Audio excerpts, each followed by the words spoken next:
কে জানে দিদিমণি কি বলবে। এতদিন যে কামাই করলাম তাও আবার না বলে। কি করব, কাজটাই তো এমন ছিল। লোকে কি বলতো, শাশুড়ি অসুস্থ আর এ দেখো এলোই না। কে জানে দিদিমণির মুড কেমন হবে, আমাকে দেখে খুশি হলেই ব্যাস। মনে হচ্ছে দিদিমণি ঘুমোচ্ছে। আমি আবার তাড়াতাড়ি আসিনি তো। দুধ আর পেপার। দিদিমণি কাউকে না বলে বাইরে চলে গেছে। ঠিক আছে, আমিও যাই। দিদিমণি ফিরে এলে আমিও আসবো।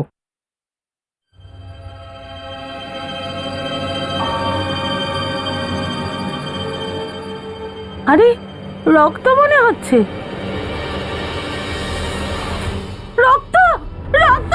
নলিনী দিদিমণির ঘরের বাইরে রক্ত। এই যে এখানে, এই যে এখানেও, এই যে দুধের প্যাকেটের নিচেও রক্ত। কিন্তু এই রক্তটা কার? ও নো, তাহলে নলিনীকে কেউ মেরে ফেলেনি তো?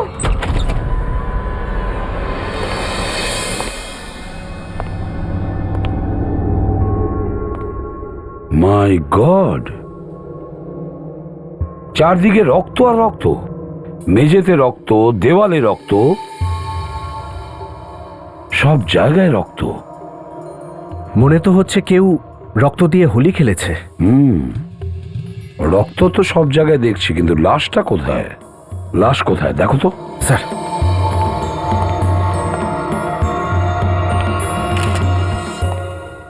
স্যার। হ্যাঁ ফেডরিক। স্যার, খুব তাজ্জব ব্যাপার স্যার। চতুর্দিকে এত রক্ত, কিন্তু লাশ কোথাও দেখছি না। লাশ কোথাও নেই? না স্যার। সচিন, এখান থেকে রক্ত তোলো আর ফরেন্সিক ল্যাবে পাঠিয়ে দাও। স্যার। স্যার, ঘরের দরজা জানলাগুলো একদম ঠিকঠাক আছে। ঘরের দরজা ঠিক আছে, জানলা ঠিক আছে, তবুও রক্ত এই বাড়িতেই আছে। একটা কাজ করো, প্রতিবেশীদের ভালো করে জিজ্ঞাসাবাদ করো, দেখো কিছু জানা যায় কিনা। Yes, যাও। sir. আরো একটা কথা স্যার, বাড়িতে এমন কোনো অস্ত্র কোথাও নেই যা দিয়ে খুন করা সম্ভব। অস্ত্র দেখা যাচ্ছে না, লাশ দেখা যাচ্ছে না, অথচ খুন যদি হয়ে থাকে এই বাড়িতেই হয়েছে। কিন্তু কার?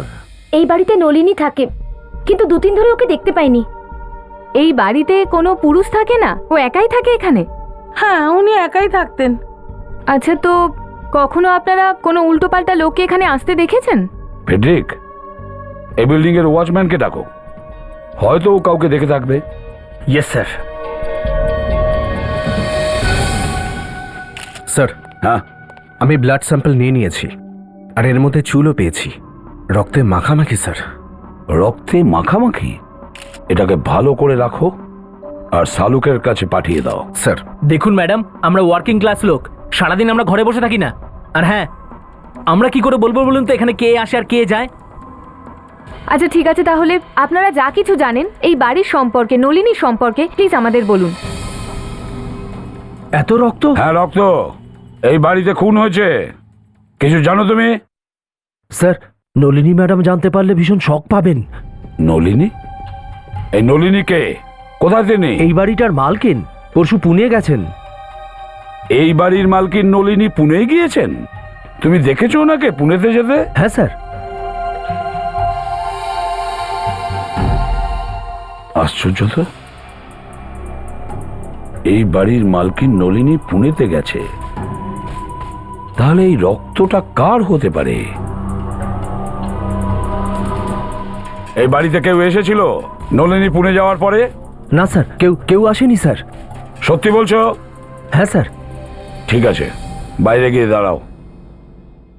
স্যার, হ্যাঁ, এই বাড়ির ওনার নলিনী, ও নাম্বার পেয়ে গেছি। ফোন করে দেখো কোথায় আছে। কি হলো? স্যার, রিং হচ্ছে না। আবার ট্রাই করো।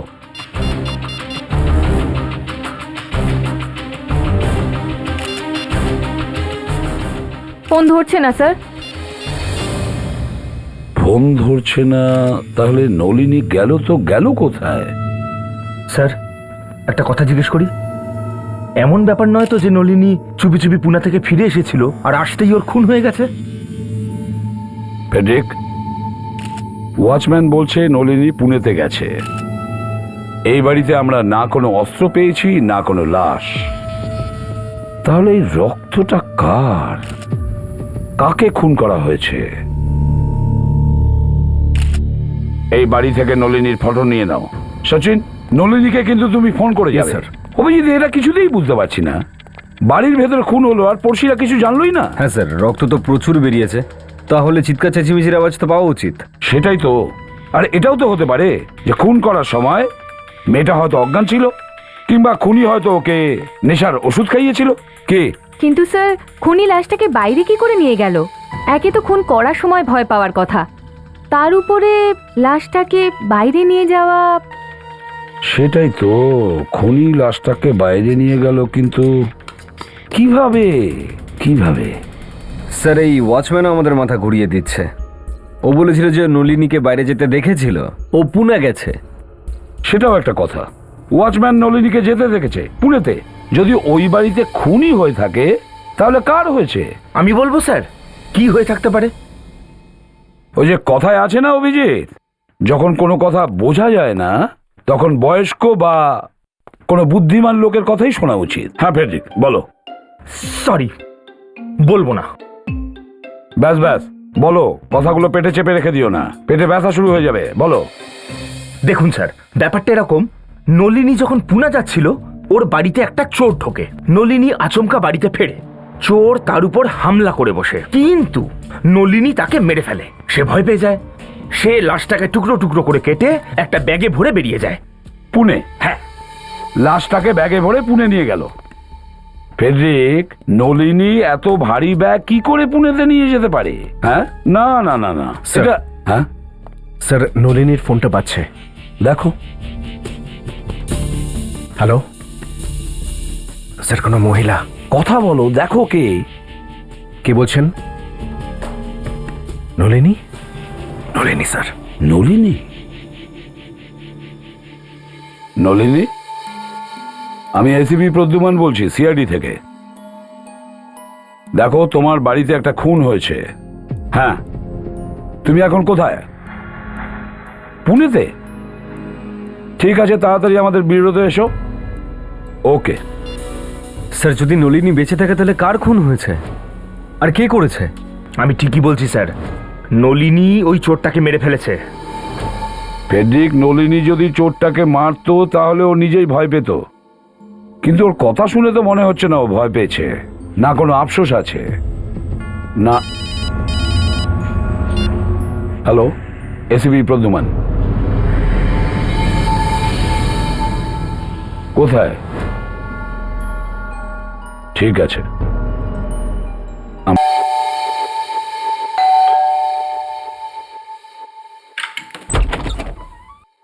আপনারা সিআইডি? তুমি ফোন করেছিলে? হ্যাঁ স্যার, আমি ফোন করেছিলাম। আমি এখানকার চাকর স্যার। যখন আমি আজ ঘর পরিষ্কার করার জন্য খুলি তো স্যার এটা দেখতে পেয়েছি।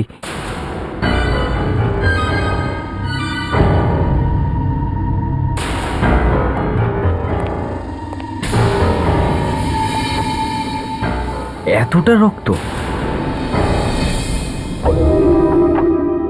এতটা রক্ত দেওয়ালে লেগেছে? নলিনীর বাড়িতেও এরকম রক্ত ছড়িয়েছিল সব। দেখে তো মনে হচ্ছে যে খুনি লোকটাকে মারার সময় লোকটা হয়তো মুখ থুবড়ে বা পিঠটা দেওয়ালে গিয়ে ধাক্কা লেগেছিল, আর তারপর দেওয়াল ঘেঁষেও নিচে পড়ে গেছিল। ওটার জন্যই এই চিহ্নটা তৈরি হয়েছে। রক্তটা খুব বেশি। দেখো তো সারা ঘরের মধ্যে কি আছে, লাশটা পাও কিনা। Yes sir.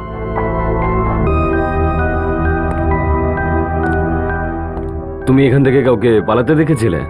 না স্যার, আমি এখান থেকে কাউকে যেতে আসতে দেখিনি স্যার।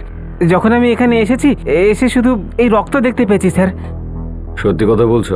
হ্যাঁ স্যার, সত্যি বলছি স্যার। সব বাড়িতে কোনো লাশও নেই আর অস্ত্রও নেই। আচ্ছা, তা সত্যিও এত রক্ত? কার রক্ত এটা? আমি জানি না স্যার। দেখো, খুনের ব্যাপার এটা, যা কিছু জানো সত্যি সত্যি বলো। লাশ নেই তো রক্ত কোথা থেকে এলো এখানে? স্যার, যতটুকু জানতাম স্যার সব বলে দিয়েছি, বাকি আর কিচ্ছু জানি না স্যার। বিবেক, রক্তের স্যাম্পেল নিন। মালিক কে এই বাড়ির? স্যার পুনিত স্যার, কিন্তু উনি প্রত্যেক শনিবার আর রবিবার এখানে ছুটি কাটানোর জন্য আসেন। আর তখনই আমি আসি স্যার, সেই জন্য আজ পরিষ্কার করার জন্য এসেছিলাম স্যার। তো নিজের মালিককে ফোন করে বলনি এই রক্তের ব্যাপারে? হ্যাঁ স্যার, আমি ওনাকে ফোন করছি, কিন্তু উনি ফোন তুলছেনই না স্যার। ফোন তুলছে না? আচ্ছা,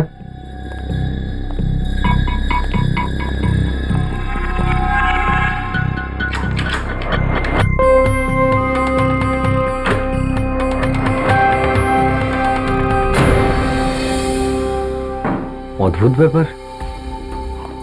দরজাটা ঠিকঠাকই আছে, লকটাও ভাঙেনি কোনোভাবে, তা সত্ত্বেও ভিতরে খুন হয়ে গেল। নলিনীর বাড়িতেও এইভাবেই খুন হয়েছিল সব। দরজাও ভাঙা ছিল না, তালাও ভাঙা ছিল না। দুটো খুন দুটো জায়গায়, আর দু জায়গাতেই দেওয়ালে রক্ত লেগে রয়েছে, আর দু জায়গা থেকেই লাশ গায়েব। পুনিতের বাড়ি থেকে আর নলিনীর বাড়ি থেকে।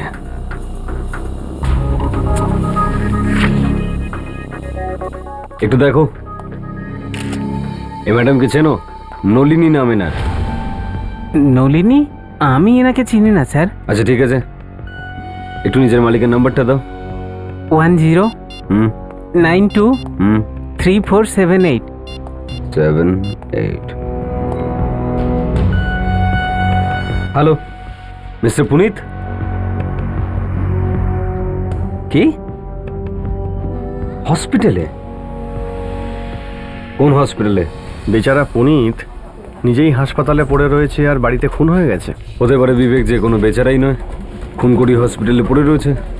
যখনই কোনো অপরাধীর ধরা পড়ার সময় হয়ে যায় না, তখন তার বুকে ব্যথা শুরু হয়ে যায়। হ্যাঁ স্যার, 4-5 দিন ধরে এটা বুঝতে পারা যায় না যে বুকে ব্যথাটা কেন হচ্ছিল। আরে এর তো বুকে ব্যথা নয়, এর তো অন্য কিছু হয়েছে। Excuse me? হ্যাঁ বলুন।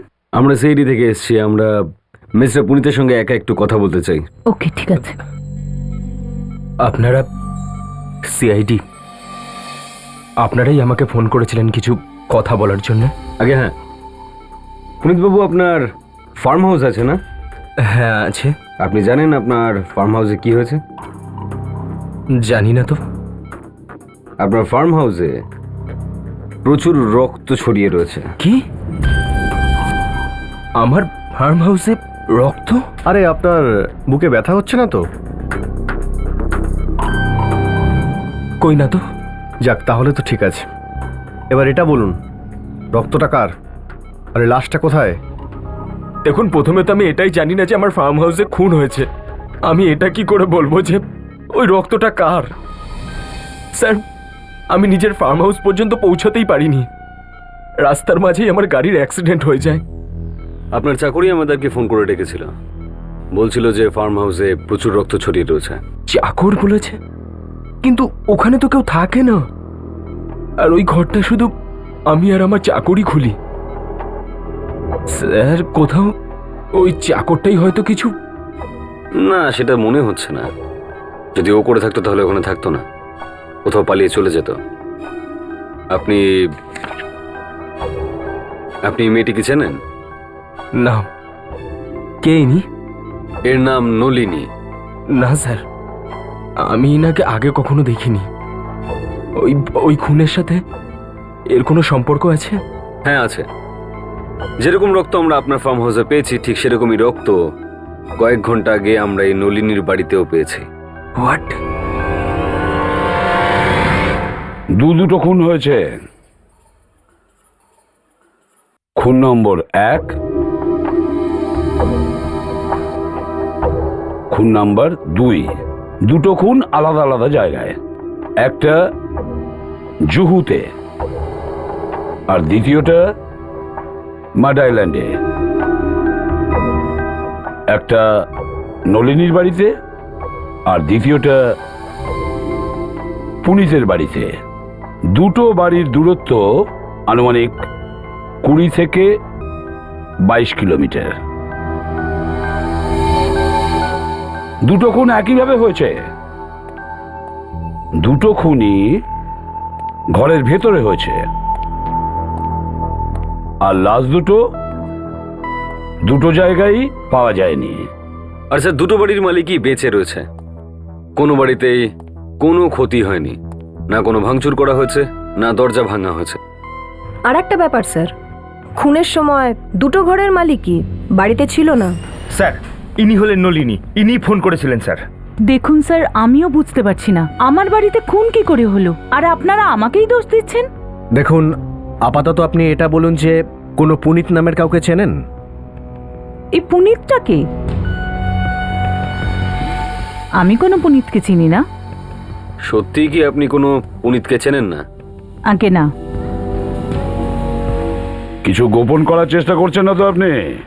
আর যদি সেটা হয় তাহলে অনেক অসুবিধায় পড়ে যাবেন আপনি। সত্যি বলুন। আমি সত্যি বলছি স্যার, আমাকে বিশ্বাস করুন। পুনে আপনি কি জন্য গিয়েছিলেন? স্যার, আমি চার্টার্ড অ্যাকাউন্টেন্ট, আমার ক্লায়েন্ট আছে, ওনার কোম্পানির কিছু কাজ ছিল পুনেতে। আপনি চাইলে কোম্পানিতে ফোন করতে পারেন, আর ওই হোটেলেও জিজ্ঞেস করতে পারেন যেখানে আমি ছিলাম। সত্যি বলছেন আপনি? আগে হ্যাঁ, আপনি জিজ্ঞেস করতে পারেন। স্যার এ মিথ্যে কথা বলছে। এ প্রথমে খুন করলো, তারপরে পুনা পালিয়ে গেল। এ খুনি স্যার। না, আমি খুনি নই, আমি কোনো খুন করিনি, আমি কোনো খুন করিনি। হ্যাঁ সালুকে, কি? ও, কিন্তু সোনালি, এটা কিভাবে হতে পারে? ডক্টর সালুকে কলেজেও না তোমার চোখগুলো এরকম বড় বড় হয়ে থাকতো। কামান ইয়ার, সেটা তো শুধু তোমাকে দেখেই। ছাড়ো ছাড়ো সালুকে, তখনও না তুমি এই ধরনের কথাবার্তাই বলতে। এটা কি করে হয়ে গেল, মানে এটা কি করে হতে পারে ভাই? সালুকে স্যার মনে হয় ভালোবাসার ব্যাপারে কথা বলছেন, যে এটা হতে কি করে পারে। সারিকা, এই ফরেনসিক ল্যাবে প্রেম ভালোবাসার কথা কি করে উঠলো? কি ব্যাপার সালুখে স্যার? এসিপি স্যার বলছিলেন যে আপনি চমকে দেওয়ার মতো একটা খবর দেবেন। হ্যাঁ, শোনাবো তো। আর খবরটা এমন বস যে শুনলেই তোমাদের একদম গায়ের লোম খাড়া হয়ে যাবে। আচ্ছা ডক্টর, আপনি আবার রক্ত দেখে এটা বুঝে যাননি তো যে খুন ঠিক কার কার হয়েছে? কার কার নয়, খুন কেবলমাত্র একজনেরই হয়েছে। কি? হ্যাঁ, চমকে গেলে তো? ধাক্কা লাগলো তো? আরে বস, এখনো তো কিছু বলিনি। দেখো ভাই, তোমরা যে রক্তটা পেয়েছো না, ওই নলিনী আর পুনিতের বাড়িতে দুটো রক্তের স্যাম্পলই একই মহিলার। মহিলার? হ্যাঁ। মানে যে মারা গেছে সে মহিলা ছিল? হ্যাঁ। কিন্তু এটা কি করে হতে পারে? একজন মহিলা দুই জায়গায় কি করে মরতে পারে? এরকমটাই হয়েছে, রক্ত একই মহিলার। এরকমটা হতেই পারে না, তার কারণ দুটো বাড়ি একে অপরের থেকে 20-22 কিলোমিটার দূরত্বে। একটা জায়গায় মরার পর সে আর একটা জায়গায় গিয়ে কি করে মরতে পারে? ফ্রেডি, ডিএনএ রিপোর্ট এই কথাই বলছে। স্যার, এই যে রক্তটা আমরা পেয়েছি আলাদা আলাদা জায়গা থেকে, এই রক্তটা কোনো একজন মহিলারই, কিন্তু দুটো রক্তে একটু ফারাক আছে। ফারাক? ফারাক আছে। এসো নিজেই দেখে নাও কি ফারাক আছে। দেখাও সারিকা।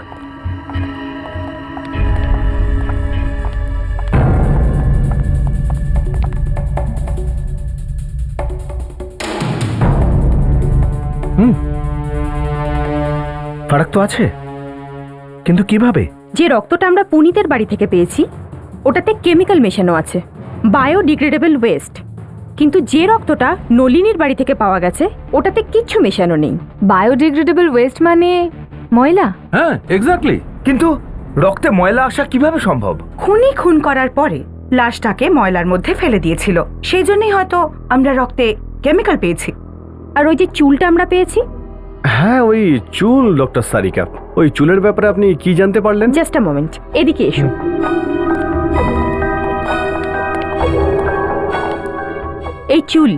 এই চুলটা ওই মহিলারই যার খুন হয়েছে। ওরই? হ্যাঁ, ওরই।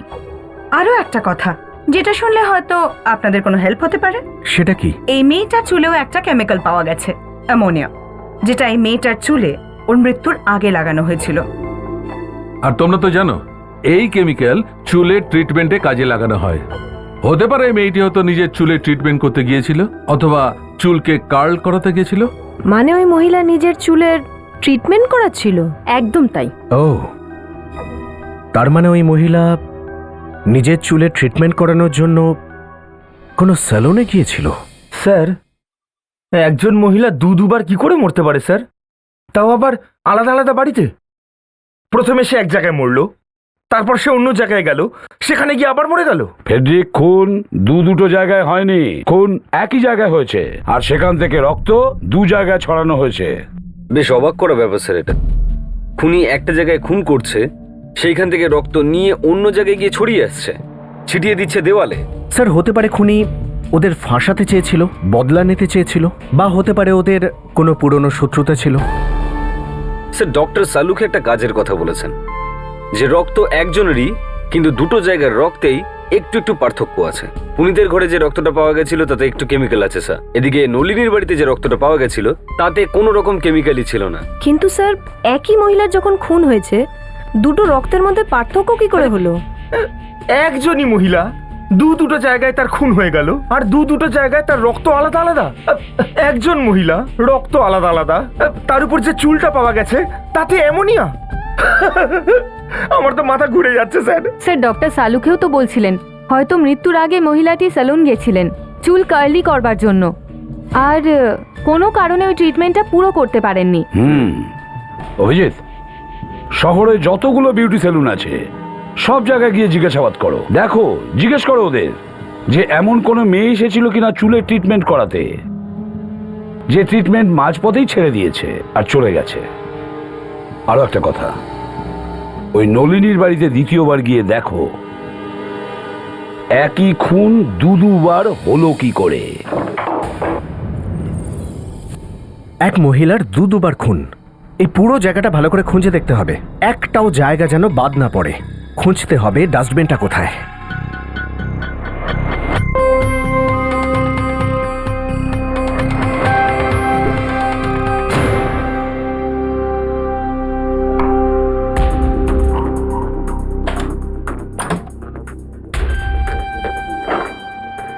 ডাস্টবিনটা খুঁজে পাওয়া যাচ্ছে না। ডক্টর সালুকে তো বলছিলেন যে লাশটা ডাস্টবিনেই ছিল। স্যার,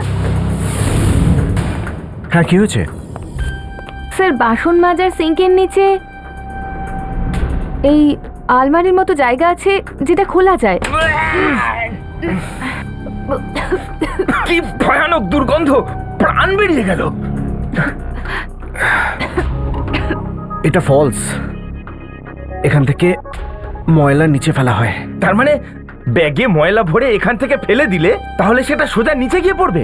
হ্যাঁ, তার মানে এই বিল্ডিং এর সব ময়লা এখান থেকেই নিচে ফেলা হয়, আর ওখান থেকে ময়লার গাড়ি এসে সেগুলো নিয়ে যায়। এই কারণেই তো ওদেরকে বাড়ি বাড়ি গিয়ে ময়লা তুলতে হয় না। স্যার এই দেখুন, রক্ত লেগে আছে এখানে। রক্ত? ও, তার মানে লাশটা এখান থেকে ফেলা হয়েছিল। এই কারণেই তো লাশটা বাইরে কেউ নিয়ে যেতেও দেখেনি। লাশের ছোট ছোট টুকরো করে সেটা ব্যাগে করে এখান থেকে ফেলা হয়েছে, কারণ পুরো লাশটা তো এখান থেকে ফেলা যাবে না। নিচে গিয়ে সেই লোকগুলোকে জিজ্ঞেস করব যারা এখান থেকে বিল্ডিং এর ময়লা তোলে।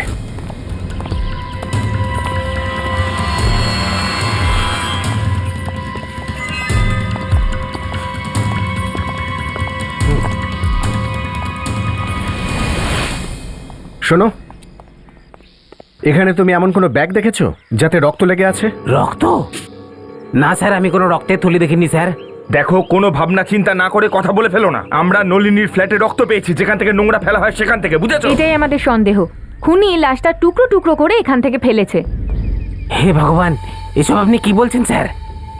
এই কারণেই তো আমরা এখানে জিজ্ঞাসাবাদ করছি।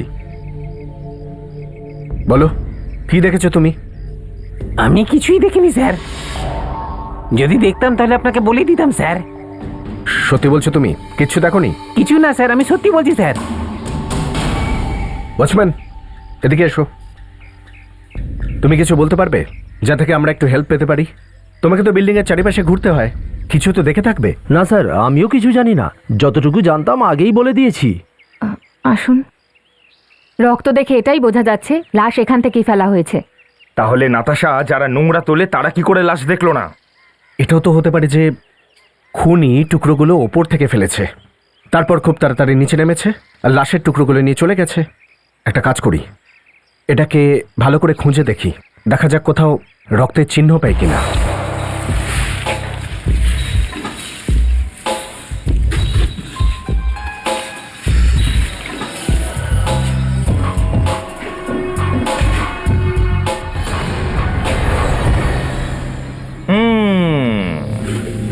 এই দেখো এখানে রক্ত এখানেও আছে। তার মানে আমাদের সন্দেহ একদম ঠিক ছিল, হ্যাঁ? তোমরা দুজন এখানে থাকা সত্ত্বেও খুনি লাশটা নিয়ে চলে গেল, আর তোমরা জানতে পারলে না? স্যার এই এরিয়াতে এই একটাই সেলুন আছে যেটা নলিনীর বাড়ির একদম পাশে। এটা ইয়েস স্যার। দেখা যাক এখান থেকে কি জানা যায়।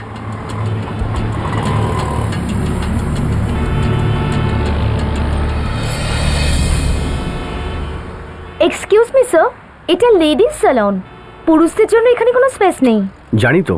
আপনি জানেন তবুও আপনি ভেতরে চলে এলেন? দেখুন, আমরা সিআইডি থেকে এসেছি, আমরা কিছু জিজ্ঞেস করতে চাই আপনাদের। সিআইডি? কি হয়েছে স্যার? আপনার এখানে কোনো মহিলা এসেছিল যে নিজের চুল কার্লি করেছিল 2 দিন আগে? স্যার এখানে তো প্রতিদিনই অনেক মহিলারা আসেন। না, আমরা এমন একটা মহিলার কথা বলছি যিনি চুলটাকে কার্লি করতে এসেছিলেন আর হঠাৎ করে উঠে চলে গেছেন। হঠাৎ করে? হ্যাঁ স্যার, মনে পড়েছে। একজন মহিলা এসেছিলেন 2 দিন আগে, ওনার ট্রিটমেন্ট চলছিল, কিন্তু হঠাৎ করে উনি মাঝপথে উঠে চলে যান। কেন কেন চলে গেছে, কিছু বলেছে ও? স্যার সেটা তো আমি জানি না। অ্যাকচুয়ালি ওনার ফোনে কারোর সঙ্গে ঝগড়া হচ্ছিল। ঝগড়া হচ্ছিল? কার সঙ্গে?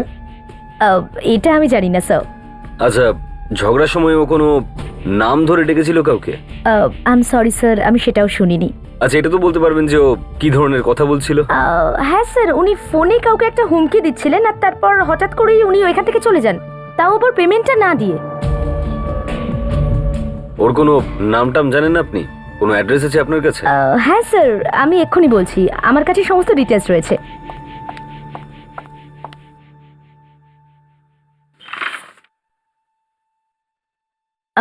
এই যে শনিবার বিকেল 4টের সময়। কি নাম কি এর?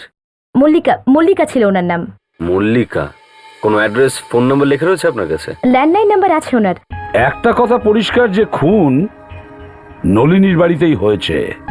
দেওয়ালের ওপরে যে রক্ত ছড়ানো আছে সেটা দেখে মনে হয় যে যখন খুন হচ্ছিল তখন খুনি আর মল্লিকার সাথে কোনো হাতাহাতি হয়েছিল। হয়তো নিজেকেও বাঁচানোর চেষ্টা করেছিল। হ্যাঁ স্যার। স্যার এটা দেখুন, পুনিতের ঘরের দেয়ালে এই রক্ত দেখে বোঝাই যাচ্ছে যে কেউ জেনে বুঝে এই রক্তটা ছড়িয়েছে। আর এই যে স্যার, লাশটাকে ঘষ্টানোর দাগ, এই দেখুন স্যার, দেখে মনেই হচ্ছে এটা কেউ ইচ্ছে করে করেছে। মল্লিকার খুন নলিনীর বাড়িতেই হয়েছে। পরে লাশটাকে কাটা হয়েছে, ব্যাগে পোড়া হয়েছে, আর ব্যাগটাকে ময়লা ফেলার জায়গায় ফেলে দেওয়া হয়েছে যাতে আশপাশের লোকজন বুঝতে না পারে। আর স্যার নোংরা থেকে লাশটাকে বের করে পুনিতের বাড়িতে নিয়ে গেছিল। কিন্তু স্যার পুনিতের বাড়িতেও তো কোনো লাশ পাওয়া যায়নি। সেটাই তো, যদি লাশটাকে গায়েব করলো তো কোথায় করলো? যদি পুনিতের বাড়িতেই লুকানো ছিল তাহলে লুকানো না কেন? সেটাকে অন্য জায়গায় বা কেন নিয়ে গেল? স্যার খুনির মাথা কি চলছে আমরা এখনো ধরতে পারিনি। খুন করা হলো নলিনীর বাড়িতে, লাশ ফেলা হলো আরেক জায়গায়, আর রক্ত পুনিতের বাড়িতে লাগানো হলো। হ্যাঁ, কোথায়? ফার্নিচার শোরুমে। ওকে, বিবেক? হ্যাঁ বিবেক বলছিল মল্লিকা যে ফোন থেকে বিউটি সেলুনে অ্যাপয়েন্টমেন্ট নেওয়ার জন্য ফোন করেছিল সেটা কোনো ফার্নিচার শোরুমের। স্যার আপনার সোফা সময় মতো পৌঁছে যাবে। আরে আমি বললাম না সময় মতো পৌঁছে যাবে, আপনি চিন্তা করবেন না, ঠিক আছে? শুনুন, হ্যাঁ এখানকার মালিক কোথায়? মালকিন তো নেই, ওনার হাজব্যান্ড আছেন, ডাকবো? হ্যাঁ ডাকো। এখানকার পরিবেশ দেখে তো মনে হয় না মল্লিকার ব্যাপারে কেউ জানে। তাই তো মনে হচ্ছে, হয়তো কেউ জানেই না যে ও মারা গেছে। বোধহয় স্বামীও জানেন না। কে জানে ভদ্রলোকের উপর দিয়ে কি যাবে।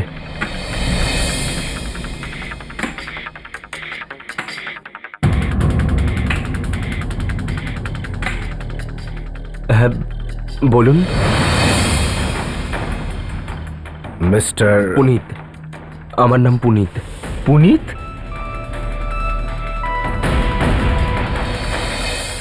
তুমি সেই পুনিত না যার মাড আইল্যান্ডে ফার্ম হাউস আছে, যার বাড়ি থেকে আমরা রক্ত পেয়েছিলাম? আপনারাও সিআইডির লোক? আগে হ্যাঁ। আপনার কি জানতে পেরেছেন যে আমার ফার্ম হাউসে কার খুন হয়েছে? আপনি সত্যি কিছু জানেন না কার খুন হয়েছে? আমি কি করে জানবো? জানাটা উচিত ছিল পুনিত বাবু, কারণ ওখানে যার খুন হয়েছে উনি আপনার স্ত্রী মল্লিকা দেবী। কি? মল্লিকা খুন হয়ে গেছে? আর খুন আপনি করেছেন। কি? আপনারা কি বলছেন? এটা মিথ্যে। আমি কেন মারবো আমার ওয়াইফকে? মিস্টার পুনিত, ওয়াইফের খুন হয়েছে, তো হাজবেন্ড ছাড়া আর কে জানবে যে কেন খুনটা হয়েছে? এটা আপনারা দেখুন। এক সেকেন্ড, মল্লিকা কি করে খুন হতে পারে? কেন কেন হতে পারে না? কেননা ও তো অস্ট্রেলিয়াতে আছে। ও তো 2 দিন আগেই অস্ট্রেলিয়াতে গেছে। উনি অস্ট্রেলিয়ায় নেই, বরং ফ্লাইট ধরার আগে উনি খুন হয়ে যান। কি? ওকে কেন মারলেন? আমি মারিনি মল্লিকাকে। তাহলে কে মেরেছে? আমি জানি না, আমি জানি না ম্যাডাম, আমি জানি না। ওকে কতবার আমি বলেছিলাম মল্লিকা যাওয়ার পর অন্তত একবার আমাকে একটা ফোন করে দিও, কিন্তু কোনোদিন কথা শুনেনি। আরে আমি তো এটা ভেবে বসেছিলাম যে আমার ওয়াইফ অস্ট্রেলিয়াতে আছে, কিন্তু এখন ব্যাস ব্যাস ব্যাস, এবার কান্না টান্না বন্ধ করুন। খুনের আগে ওনার সাথে ফোনে কারোর সাথে ঝগড়া হয়, যদি আপনি না হন তাহলে কে ছিল? আমি জানি না, আমি জানি না। তাহলে আপনি সহজে বলবেন না। মল্লিকার ফোন নাম্বার দিন আমাদের। খবর একদম পাক্কা তো? ওকে ওকে ওকে, থ্যাঙ্কস থ্যাঙ্কস। মল্লিকার কল রেকর্ডস থেকে জানা গেছে ও শেষ ফোনটা অনুজকে করেছিল। ও, তার মানে ওর ঝগড়া অনুজের সাথেই হয়েছিল। কোনো অ্যাড্রেস? হ্যাঁ হ্যাঁ, ঠিকানা পেয়েছি। একটা কাজ করি, অনুজকে গিয়ে জিজ্ঞেস করি, যদি কিছু জানা যায়। ইয়েস। Excuse me. ইয়েস, আমরা অনুজের সাথে দেখা করতে চাই, ও এখানেই কাজ করে। কি কাজ ছিল আপনার? কাজের কথা তো আমরা তাকেই বলবো। কাজ চলছে, কারোর সাথে দেখা হবে না। আপনারা লাঞ্চ ব্রেকের পরেই আসুন। দেখুন, অত সময় নেই আমাদের, এক্ষুনি ডাকুন ওকে। বলুন সিআইডি থেকে লোক এসেছে। সিআইটি? আগে হ্যাঁ। সোনাল, এই মাসে সেলস রিপোর্টটা একটু বের করে দাও তো। স্যার, এনারা দেখা করতে এসেছেন। ও, মিস্টার অনুজ। সিআইডি এখানে? স্যার, আমি আপনাদের আগেও বলেছিলাম যে নলিনী খুনের ব্যাপারে কিছুই জানি না। তুমি নলিনীর বাড়ির ব্যাপারে কিছু জানো না, কিন্তু তুমি মল্লিকাকে তো নিশ্চয়ই চেনো। মল্লিকা? হ্যাঁ স্যার, আমি চিনি। That should be fantastic. হ্যাঁ, ও মল্লিকাকে চেনে? তাহলে তো তুমি এটাও জানো যে মল্লিকার খুন হয়ে গেছে। হোয়াট? মল্লিকা খুন হয়ে গেছে? মল্লিকার খুন হয়েছে, আর তাও তোমার নাকের নিচে, তোমার পড়শি নলিনীর বাড়িতে। তুমি করেছো? স্যার, আমি মল্লিকাকে খুন করিনি স্যার। মরার আগে মল্লিকার সাথে তোমার ঝগড়া হয়েছিল না? হ্যাঁ স্যার, হয়েছিল, কিন্তু আমি মারিনি স্যার ওকে। তাহলে কে মেরেছে ওকে? আমি জানি না স্যার কে মেরেছে। কি নিয়ে হয়েছিল ঝগড়া ওর সাথে? আমি মল্লিকাকে কলেজে পড়ার সময় থেকে চিনি। ইনফ্যাক্ট নলিনী আমাকে ওর সাথে ইন্ট্রোডিউস করিয়েছিল। ও আমাকে বিয়ে করতে চাইতো স্যার। কি? কিন্তু ও তো বিবাহিত ছিল। হ্যাঁ স্যার, কিন্তু তবুও আমাকে বিয়ে করতে চাইতো। তুমি কি বললে? আমি ওকে বারণ করে দিয়েছিলাম, আর উত্তর শোনার জন্য আমাকে ফোন করেছিল, আর আমাকে ফোনে হুমকি দিচ্ছিল।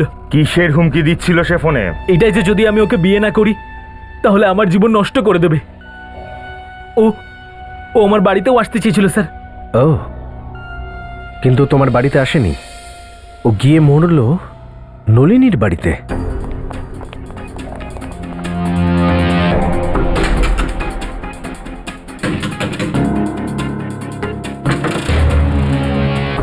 এই নলিনী মল্লিকাকে ভালো করে চিনতো, কিন্তু তাও আমাদের বলেনি।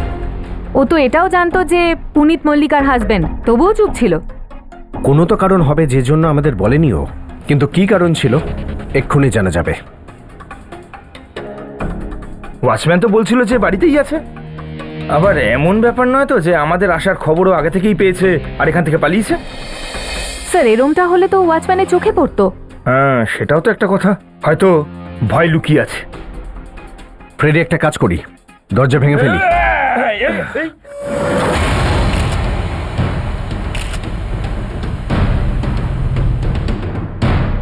স্যার, ও মারা গেছে। তার মানে খুনি জানতো যে আমরা এখানে আসবো। ঘরের অবস্থা দেখে তো মনে হচ্ছে যে এখানে নিশ্চয়ই ধস্তাধস্তি হয়েছে।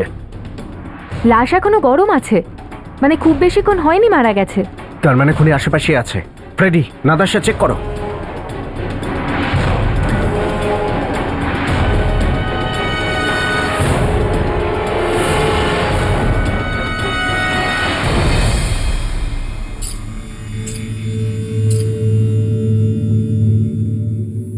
স্যার, চাবির একটা গোছা পেলাম স্যার, আর চাবির রিংয়ে এম লেখা আছে।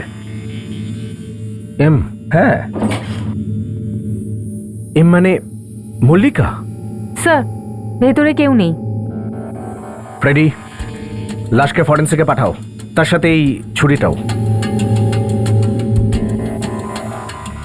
এখন এই চাবি এই কেসের তালা খুলবে। কি হলো, কিছু জানতে পারলেন আপনারা যে মল্লিকার খুনটা কে করেছে? আমরা আপনার স্ত্রীর খুনিকে ধরার চেষ্টা করছি মিস্টার পুনিত, কিন্তু কি করব, এরই মধ্যে যে আরো একটা খুন হয়ে গেছে। আর একটা খুন হয়ে গেছে? কার? আপনার স্ত্রীর বান্ধবী নলিনীর। নলিনীকে আপনি তো চেনেন না? আমি আপনাকে ফটো দেখিয়েছিলাম। আমি চিনি না কোনো নলিনীকে। আমরা লাশের পাশ থেকে চাবির একটা গোছা পেয়েছি, যার চাবির রিংয়ে এম লেখা আছে। এই গোছাটাকে নিশ্চয়ই চেনেন আপনি। এই চাবিগুলোকে এর আগে আমি কখনো দেখিনি। এই চাবিতে এম লেখা আছে। এম? হ্যাঁ লেখা আছে তো। এম মানে হলো মল্লিকা। এটাও কোনো কথা হলো? শুধু এম লেখা আছে, তার মানে কি এটা যে এই চাবির গোছাটা মল্লিকার? স্যার জল। আরে স্যার, এই চাবির গোছা আপনি কোত্থেকে পেলেন? এটা তো মল্লিকা ম্যাডামের। শুনলেন মিস্টার পুনিত, এবার তো নিশ্চয়ই এম এর মানে বুঝে গেছেন। মল্লিকা। এরকম দুটো গোছা ছিল, একটা মল্লিকা ম্যাডামের কাছে ছিল আর একটা এনার কাছে, তাই না স্যার? হ্যাঁ, তুমি যাও এখান থেকে, যাও। দাঁড়াও দাঁড়াও, কিসের কিসের চাবি আছে এতে? ম্যাডাম, বাড়ির চাবি আছে, আর ফার্ম হাউসের আছে, আর আর গ্যারেজেরও আছে। গ্যারেজ? কার গ্যারেজ? মল্লিকা ম্যাডামের গ্যারেজ ওটা। সেই গ্যারেজটা দেখাও, হয়তো সেখান থেকে কিছু জানা যাবে।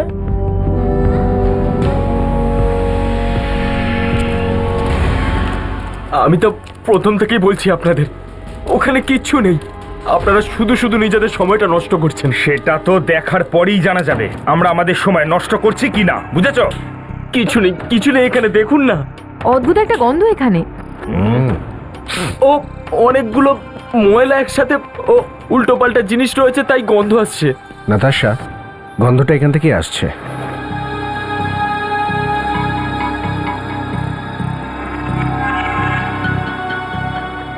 আপনারা সময় নষ্ট করছেন, আমি আবার বলছি আপনাদের। এই ডিকির থেকে আসছে গন্ধটা। ডিকি থেকে? গন্ধ তো ডিকি থেকে আসছে। আরে নাতাশা, তোমার কাছে হেয়ারপিন আছে? হ্যাঁ।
এটা তো লাশের টুকরো।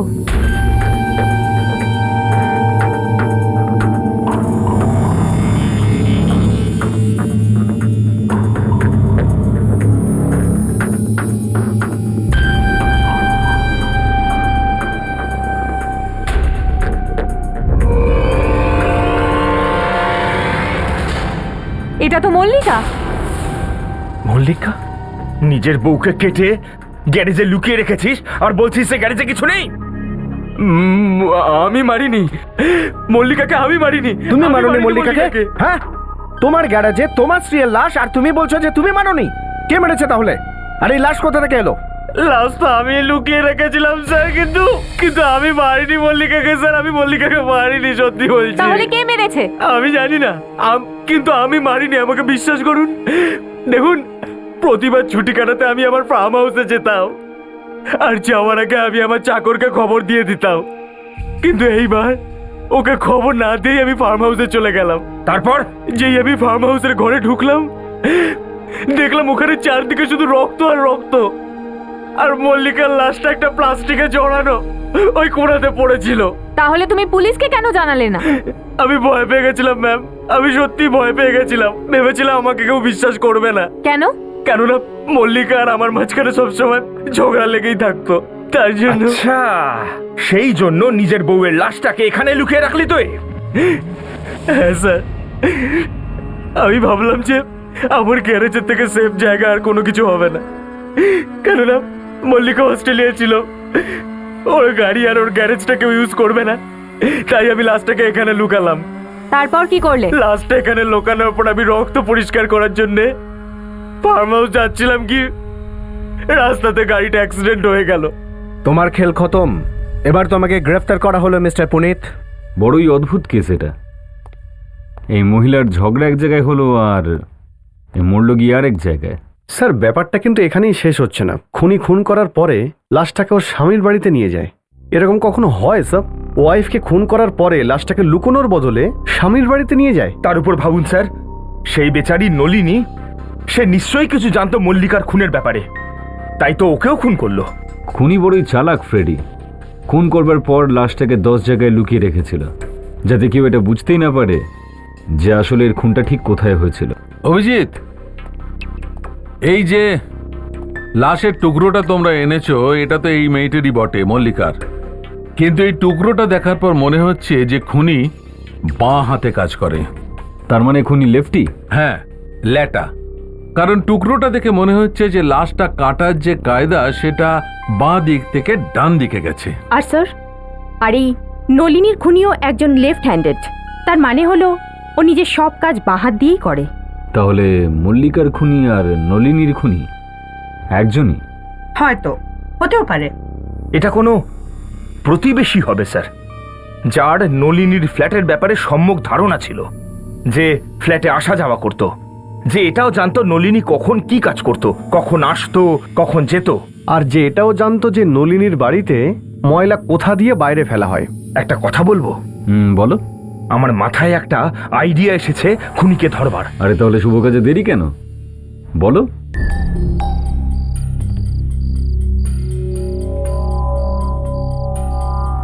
আমি সাহায্য করব? ও, একটু করে দাও না প্লিজ। একটা নিলেই হবে।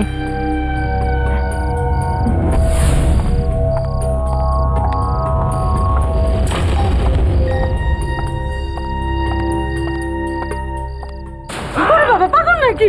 আরে এই!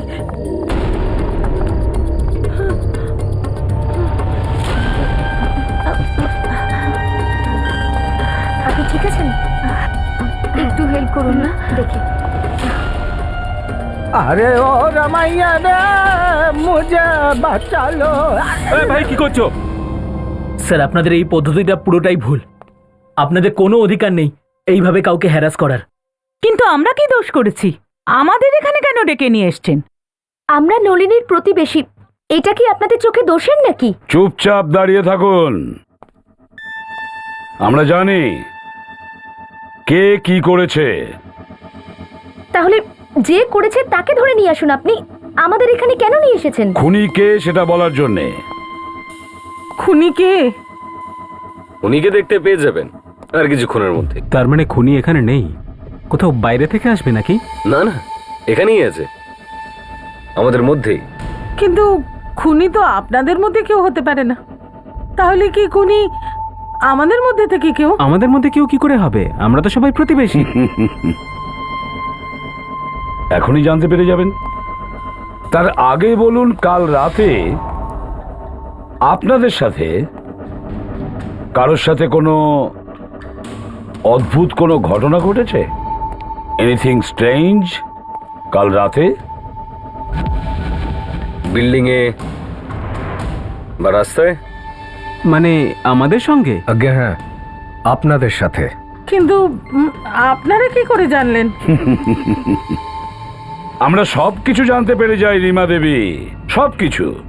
তার মানে ওসব কিছু আপনারা করেছিলেন? কি করব, করতে হয়। খুনিকে ধরবার জন্য না জানি আমাদের কত কিছু করতে হয় জানেন।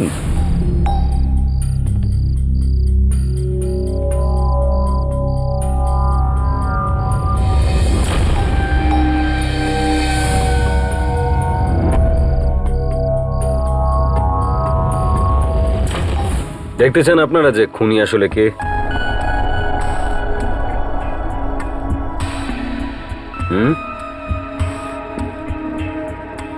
খুনি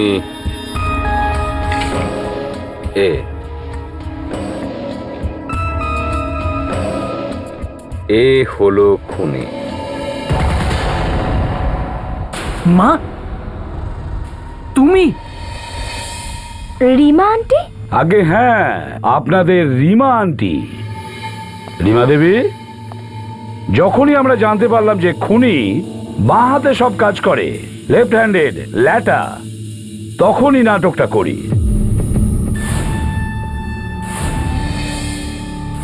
আর খুনিকে ধরে ফেলি।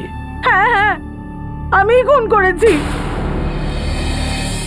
এবার এটা বললো যে খুন কেন করলে? আমার ছেলের জীবন বাঁচানোর জন্য। তার মানে? মল্লিকা অনুজ আর নলিনীর সঙ্গে কলেজে পড়তো। অনুজ আর মল্লিকা একে অপরকে ভালোবাসতো, আর ও আত্মহত্যা করারও চেষ্টা করেছিল যখন মল্লিকা ওকে ছেড়ে দেয়। তারপর কে জানে কোত্থেকে আবার এসে হাজির হলো ওর জীবনে। সেটা কি করে? মল্লিকা অনুজকে বলেছিল প্রিয়াকে ছেড়ে দিতে, আর ও পুনিতকে ডিভোর্স দিয়ে অনুজকে বিয়ে করবে। আর ও অনুজকে শাসিয়েছিল যদি ও এমনটা না করে তাহলে অনুজের জীবন বরবাদ করে দেবে, আর ওর পক্ষে এটা সম্ভব ছিল। ওকে মারলেন কি করে আপনি? আমি ওকে নলিনীর বাড়িতে ডাকি। আমি জানতাম যে নলিনী বাড়িতে নেই। নলিনী চাবি কোথায় রাখে সেটাও আমি জানতাম। আর ওকে বাড়িতে ডেকে এনে মেরে দিলে? আর নলিনী, ওকে কেন মারলে? কারণ নলিনী জেনে গেছিল যে আমি মল্লিকাকে খুন করেছি। ও পুলিশকে সবকিছু বলে দেবে বলেছিল, আর মল্লিকা চাবির গোছাটাও ওর কাছে রেখে দিয়েছিল। সামান্য এইটুকুর জন্য রিমা দেবী আপনি দুটো প্রাণ নিলেন? যেই বয়সে ভগবানের নাম নেওয়া উচিত সেই বয়সে আপনি জেলের হাওয়া খান, ফাঁসির হুকুম আসা পর্যন্ত।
এই সিআইডির লোকগুলো শুধরলো না।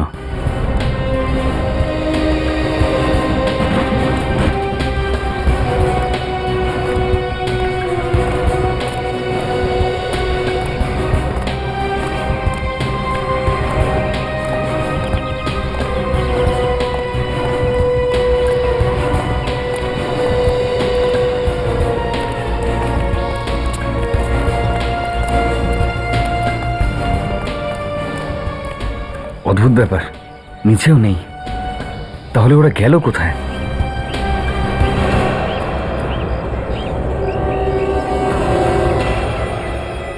কি হলো স্যার? নড়ো না।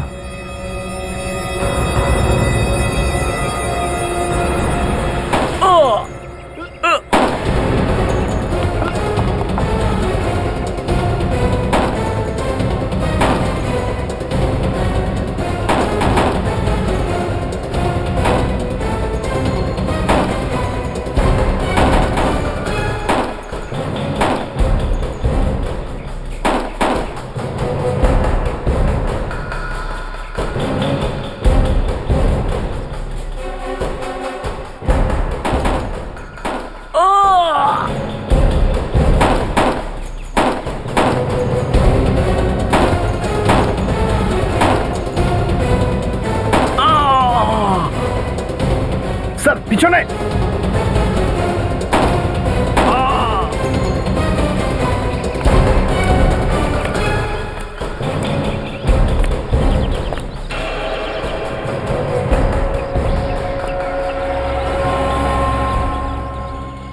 সবাইকে তোলো। যদি কেউ বেঁচে থাকে তাকে হসপিটালে পাঠাও। নিয়ে যাও সবাইকে। তোলো তোলো।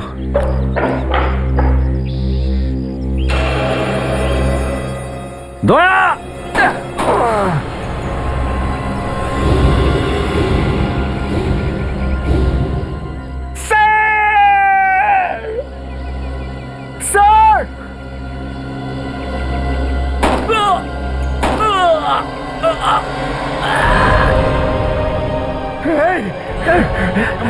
অভিজিৎ, গুলি লেগেছে। অভিজিৎ, অভিজিৎ, অ্যাম্বুলেন্স ডাকো, কুইক অ্যাম্বুলেন্স ডাকো।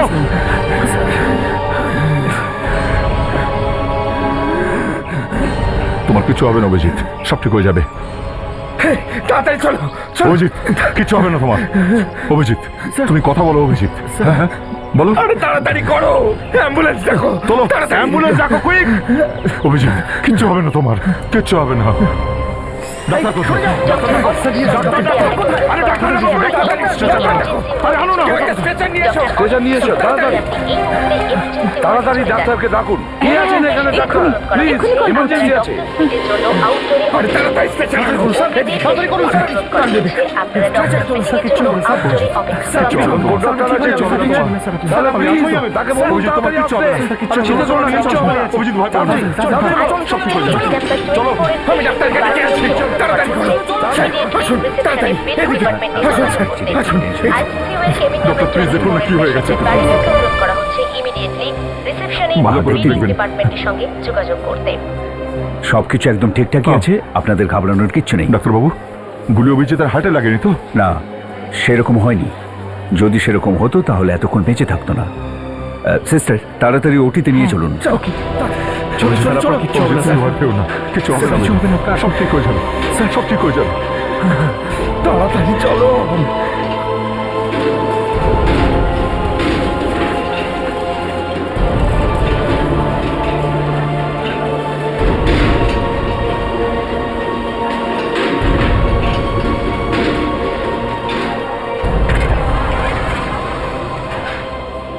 আপনারা প্লিজ এখানেই দাঁড়ান। হ্যাঁ ঠিক আছে। ডাক্তারবাবু, দেখুন, অভিজিতের যেন কিচ্ছু খারাপ না হয়, কিছু না। দেখুন স্যার, আপনি একদম চিন্তা করবেন না, আমি চেষ্টা করে দেখছি। না ডাক্তারবাবু, শুধু চেষ্টা নয়, অভিজিৎকে সুস্থ করে তুলতেই হবে, ব্যাস, দ্যাটস অল। অভিজিতের জীবন আপনার হাতে, একটু দেখবেন। দেখুন, ঈশ্বর যদি চান তাহলে ওনার কিচ্ছু হবে না, আমি দেখছি।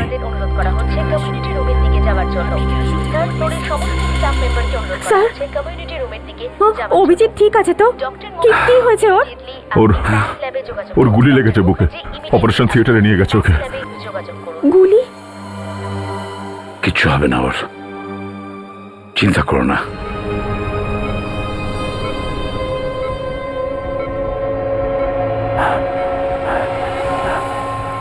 সব রেডি হয়ে গেছে, অপারেশন এখনই শুরু করবো। Yes sir. Sister, are you ready? না স্যার, এখনো ইনজেকশনটা দেওয়া হয়নি। ওকে, ঠিক আছে, তাড়াতাড়ি ডক্টর মনোজকে ডেকে আনুন। Okay, আমাদের sir. দেরি করা যাবে না, আমি এখনই শুরু করছি, ইনজেকশন আমি দিচ্ছি। Okay sure. আপনি চেক করেছেন? চেক করছি। প্লিজ তাড়াতাড়ি করুন। হ্যাঁ। গুলিটা আমি বার করে দিয়েছি।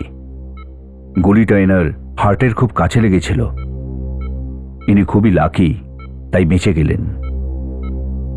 আপনাকে অনেক অনেক ধন্যবাদ ডাক্তারবাবু। আচ্ছা, অভিজিতের জ্ঞান কবে ফিরবে? স্যার, এই প্রশ্নের উত্তর দেওয়া খুবই মুশকিল।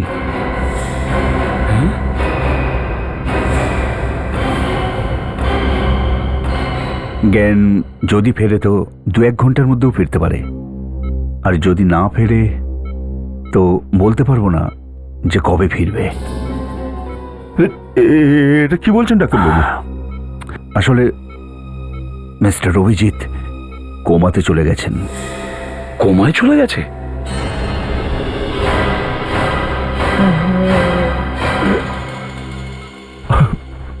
অভিজিৎ কোমায় চলে গেছে?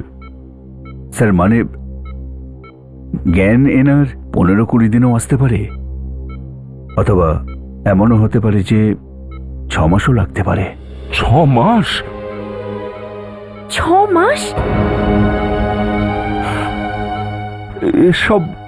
এসব কি বলছেন ডাক্তারবাবু? স্যার, আমি তো সেটাই বলছি যেটা সত্যি।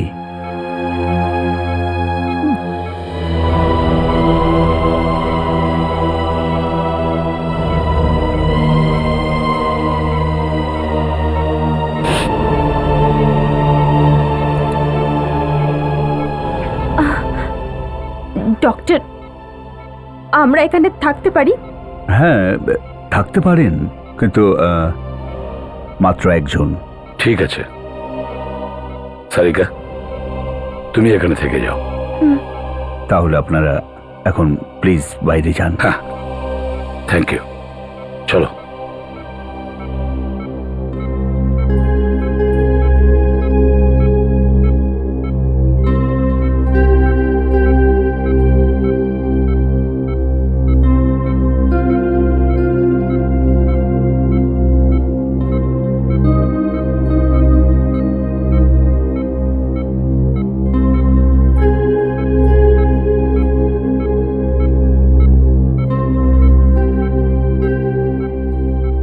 এনারা সিআইডির লোক। কি? কেন, কি হয়েছে? ওই যে ওনাদের একজন অফিসার, ওনার গুলি লেগেছে, এখন কোমায়। ও আচ্ছা আচ্ছা আচ্ছা, ডাক্তারবাবু ওনার সম্পর্কেই মনে হয় কথা বলছিলেন, যে উনি কোমা থেকে ফিরতেই পারবেন না। ঠিকই বলেছো তুমি। এখন আমাদের এই দুটো পেশেন্টের খেয়াল রাখতে হবে। একজন উনি, যার জন্য এই পুলিশ অফিসার ওখানে দাঁড়িয়ে আছেন, আর দ্বিতীয়জন ওই সিআইডি অফিসার।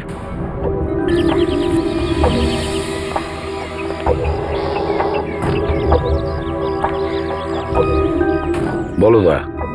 স্যার, যেমনটা আপনি বলেছিলেন সেরকম সব জায়গাতেই ক্যামেরা ফিট করে দেওয়া হয়েছে স্যার। খুব ভালো কাজ করেছো তুমি, ভালো কভারেজ হয়েছে, গুড। স্যার, একটা ব্যাপার আমি কিছুতেই বুঝতে পারছি না স্যার, কেউ অভিজিৎকে কেন মারতে চাইলো? দা, অভিজিৎকে কেউ মারতে চাইছে না, মারতে চাইছে অন্য কাউকে। অন্য কাউকে? তার মানেটা কি স্যার? আই এম সরি দয়া, কিন্তু একটা কথা যেটা আমি তোমাদের বলিনি। সেটা কি কথা স্যার? দয়া, অভিজিৎ এখন বিপদ সীমার বাইরে, হি ইজ অ্যাবসলিউটলি ফাইন, কিন্তু ওর কোমায় থাকা আমাদের একটা প্ল্যান। প্ল্যান? ডক্টর শোনো, তোমার ওয়াইফ আর ছেলে মেয়ের কিচ্ছু হবে না।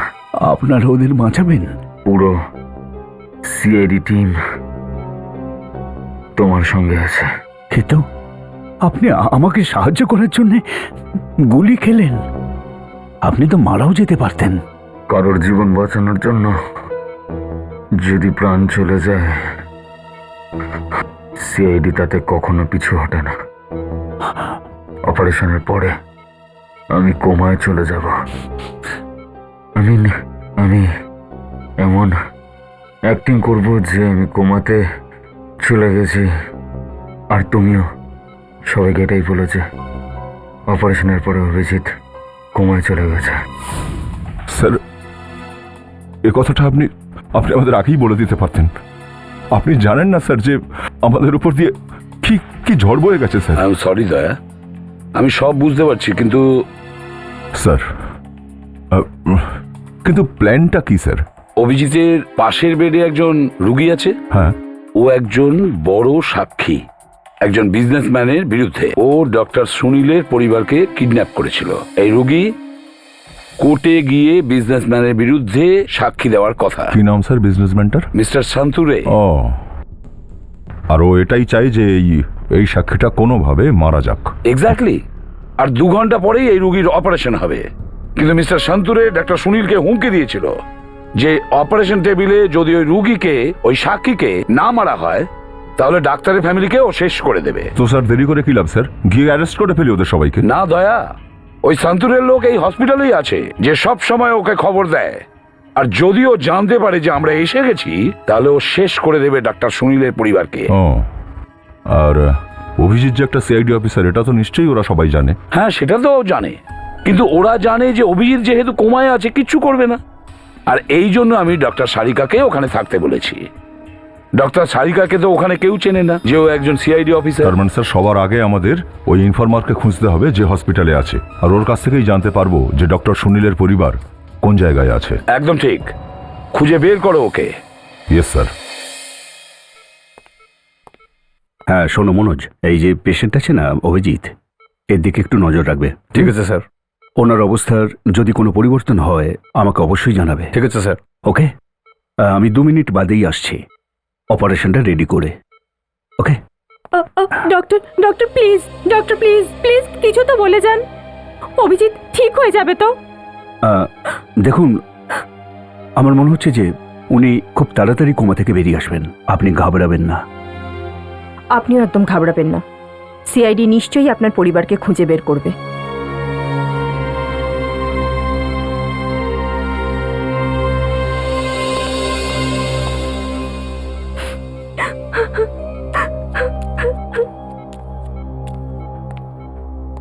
দেখুন, ঘাবড়ানোর কোনো দরকার নেই। ডক্টর সুনীল এখানকার 1 নম্বর ডাক্তার, কিছু হবে না ওনার। He'll be all right. Thank you.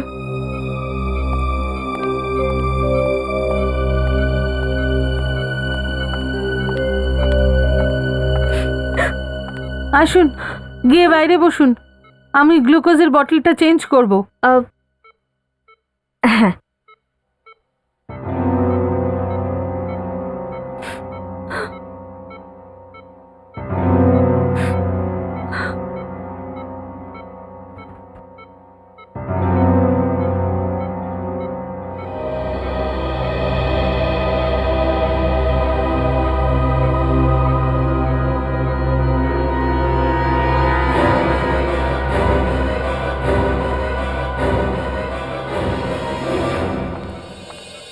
Ma'am, এই ওষুধগুলো নিয়ে আসতে হবে বাইরের দোকান থেকে।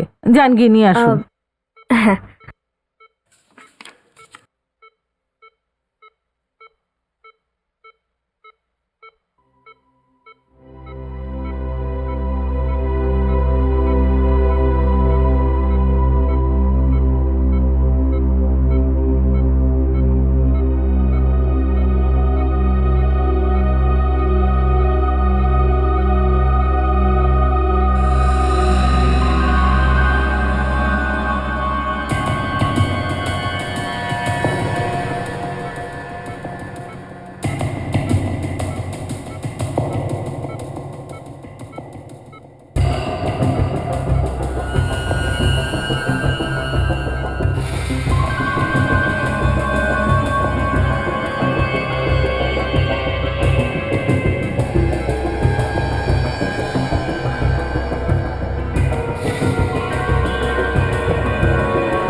এই লোকগুলো ডক্টর সুনীলের পরিবারের কিডন্যাপিং করিয়েছে। এখানে বসে কি করছি? এদের ধরে ফেলছি না কেন? স্যার এদেরকে আমরা এখন ধরতে পারবো না। কেন ধরতে পারবো না? এদের ধরে দয়া স্যারের সামনে দাঁড় করিয়ে দাও, সব বলে ফেলবে। ফ্রেডি, আমরা যদি এখন তাড়াতাড়ি কিছু করতে চাই না, তাহলে ওরা টের পেয়ে যাবে আর ডক্টর সুনীলের পরিবার বিপদে পড়ে যাবে। ডক্টর সুনীলের পরিবারকে বাঁচাতে গিয়ে অভিজিৎ স্যার গুলি খেয়ে গেলেন, তা কি? ফ্রেডি, এটা আমিও বুঝতে পারছি, কিন্তু যা করতে হবে বুঝে শুনে করতে হবে। একটা কথা মাথায় ঢুকছে না, যদি অভিজিৎ স্যার কোমাতেই থাকেন, তাহলে আমাদের মেসেজ কি করে পাঠাচ্ছেন যে হসপিটালে কি কি ঘটছে? ফ্রেডি, এই জন্য ডক্টর সারিকা অভিজিৎ স্যারের সাথে হসপিটালে রয়েছে। তাই অভিজিৎ স্যার যদি কোনো মেসেজ পাঠায়, তাহলে তিনি চোখের ইশারা করবেন, যাতে সারিকা ম্যাডাম বুঝতে পারেন যে অভিজিৎ স্যার কিছু বলতে চাইছেন।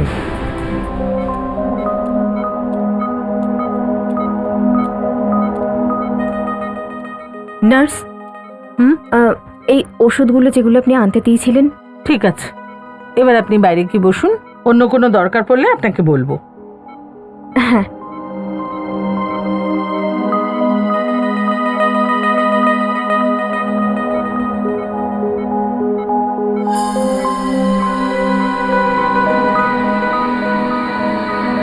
অভিজিৎ,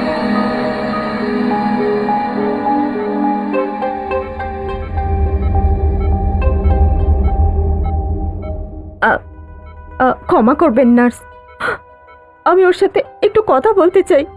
ও আমার কথা শুনতে তো পাবে। দেখুন, আচ্ছা ঠিক আছে, চলুন, কথা বলতে পারেন, কিন্তু একটু আস্তে আস্তে।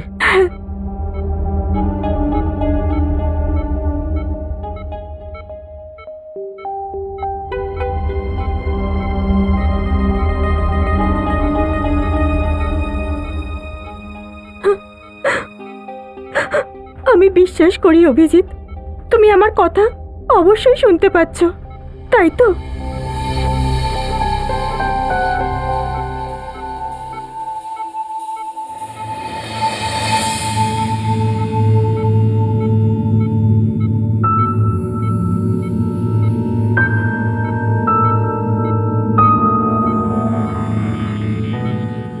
N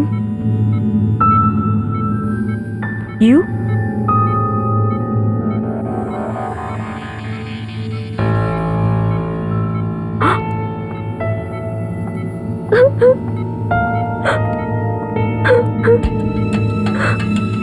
R S nurse. Abhijit, এখানের নার্স খুব ভালো, এরা তোমার খুব যত্ন করছে অভিজিৎ, তুমি ভালো হয়ে যাবে।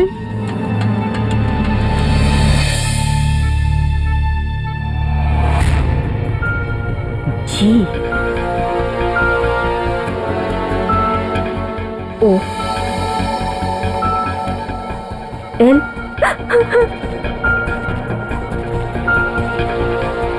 ডি জি ও এল টি। সোনা গো। অভিজিৎ, তুমি কতদিন এখানে এভাবে শুয়ে থাকবে? সবাই তোমার কত অপেক্ষা করছে অভিজিৎ, তাড়াতাড়ি ওঠো, তাড়াতাড়ি সুস্থ হও। চাপলেও এ টি সি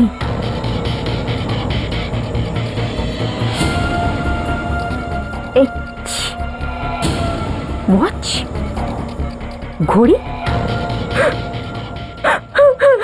নার্স, আর ওর কতদিন লাগবে সুস্থ হতে? চিন্তা করবেন না, তাড়াতাড়ি ভালো হয়ে যাবেন। নার্স,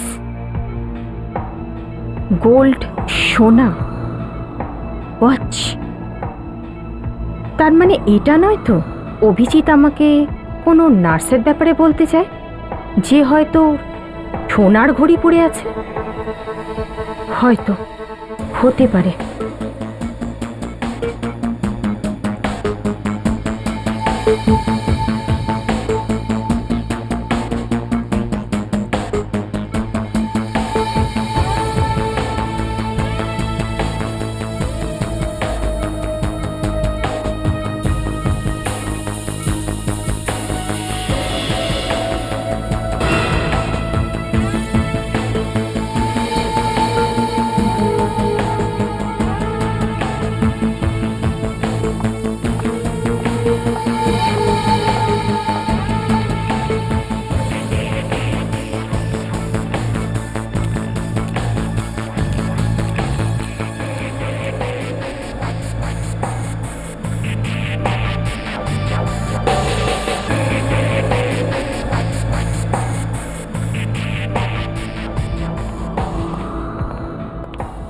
নীলেশ, হ্যাঁ ম্যাডাম। 5 নম্বর পেশেন্টের এক্সরে রিপোর্ট এসে গেছে? হ্যাঁ ম্যাডাম, ওটা আমি শীতল ম্যাডামকে দিয়ে দিয়েছি। আচ্ছা, তো শীতল ওখানে আছে? আচ্ছা ম্যাডাম। ঠিক আছে, তুমি যাও। আচ্ছা।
হ্যাঁ ডক্টর সারিকা, বলুন কি ব্যাপার?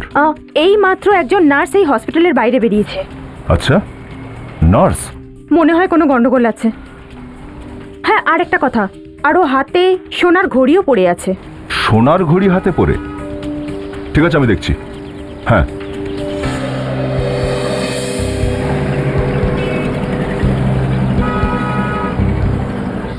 হ্যাঁ হ্যাঁ হ্যাঁ হ্যাঁ হ্যাঁ দেখতে পাচ্ছি। এই এক্ষুনি বাইরে বেরোলো, রাস্তার ওপারেই। দেখছি আমি কোথায় যায়। ওকে, ইয়া।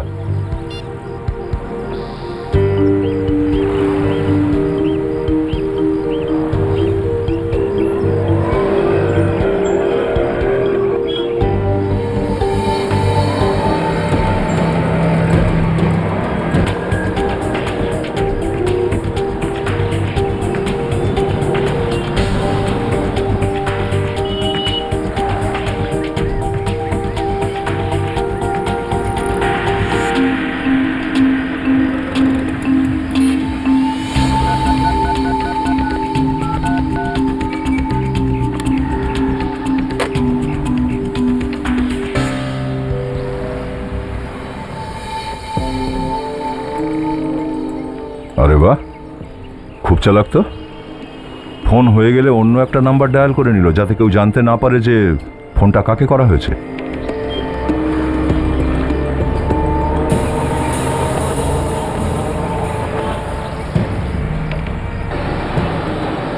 বিবেক, ওই মহিলাকে ফলো করো, দেখো ও কোথায় যায়। ঠিক আছে?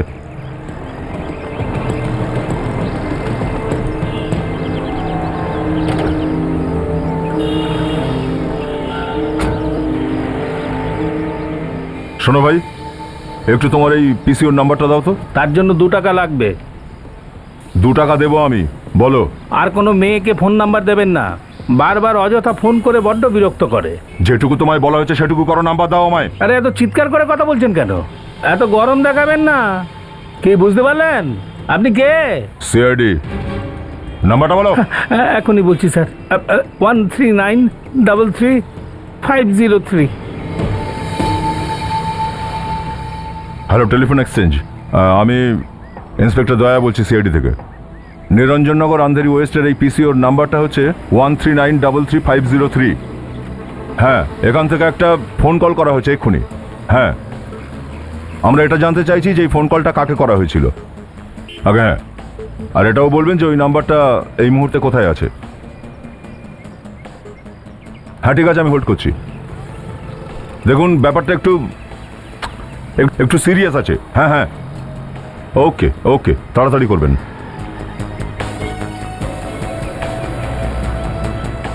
হ্যাঁ হ্যালো। হ্যাঁ হ্যাঁ,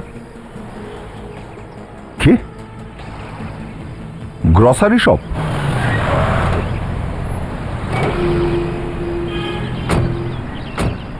এইটাই সেই গ্রসারি শপ যেখানে নার্সটা ফোন করেছিল। শুনুন, হ্যাঁ বলুন। আমরা সিআইডি থেকে আসছি, একটা কেসের ইনভেস্টিগেশন করছি। কিছু প্রশ্ন আছে আমাদের। বলুন। এই ধরুন 15 মিনিট আগে এখানে একটা মহিলা ফোন করেছিলেন, যে 10 সেকেন্ড ফোনে কথা বলেছিল।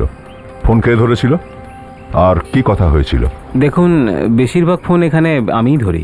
তো ফোন আপনি ধরেছিলেন? আগে না, আমি ওই ফোনটা ধরিনি। ব্যাপারটা খুব সিরিয়াস। আমার যদি মাথা গরম হয়ে যায় না, তোকে এখান থেকে তুলে নিয়ে যাবো, বুঝেছিস? এবার ঠিক করে বল, ব্যাপারটা কি? হ্যাঁ, মনে কর কার ফোন এসেছিল যাতে ঠিক 10 সেকেন্ড কথা হয়েছিল? হ্যাঁ, একটা ফোন এসেছিল। গ্রেট। এবার এটা বল দেখি, ফোনে কি কথা হয়েছিল? কথা কিছুই হয়নি। ফের সেই দেখ, এখনো আমি ভালোভাবে কথা বলছি তোর সঙ্গে, এটাই ভালো হবে যে... দেখুন স্যার, আমি সত্যি বলছি, উনি কিছুই বলেননি। রং নাম্বার ছিল ওটা। কোনো একটা চাইনিজ রেস্টুরেন্টের ব্যাপারে জিজ্ঞেস করছিলেন। Chinese palace restaurant. Chinese palace restaurant? তোর ঠিক মনে আছে এটাই জিজ্ঞাসা করেছিল? হ্যাঁ, আমার খুব ভালো করে মনে আছে। আমি তো রং নাম্বারও বলেছিলাম। তারপরে আর কি, উনি ফোন কেটে দিলেন। এই ধরুন 10 সেকেন্ড কথা হয়েছিল যেমন বললেন। এই চাইনিজ প্যালেস রেস্টুরেন্টটা খুঁজতে হবে। কিডন্যাপারের খোঁজ হয়তো আমরা ওখানেই পেয়ে যাব। না নাতাশা, না, ব্যাপারটা অন্য কিছু। ওর যদি চাইনিজ প্যালেস রেস্টুরেন্টেই ফোন করার ছিল তাহলে দ্বিতীয়বার করতো, কিন্তু ও সেটা তো করেইনি। বরং উল্টে ফোন করার পর উল্টো পাল্টা নাম্বার ডায়াল করে গেছে, কিন্তু ও দ্বিতীয়বার ফোন করেইনি।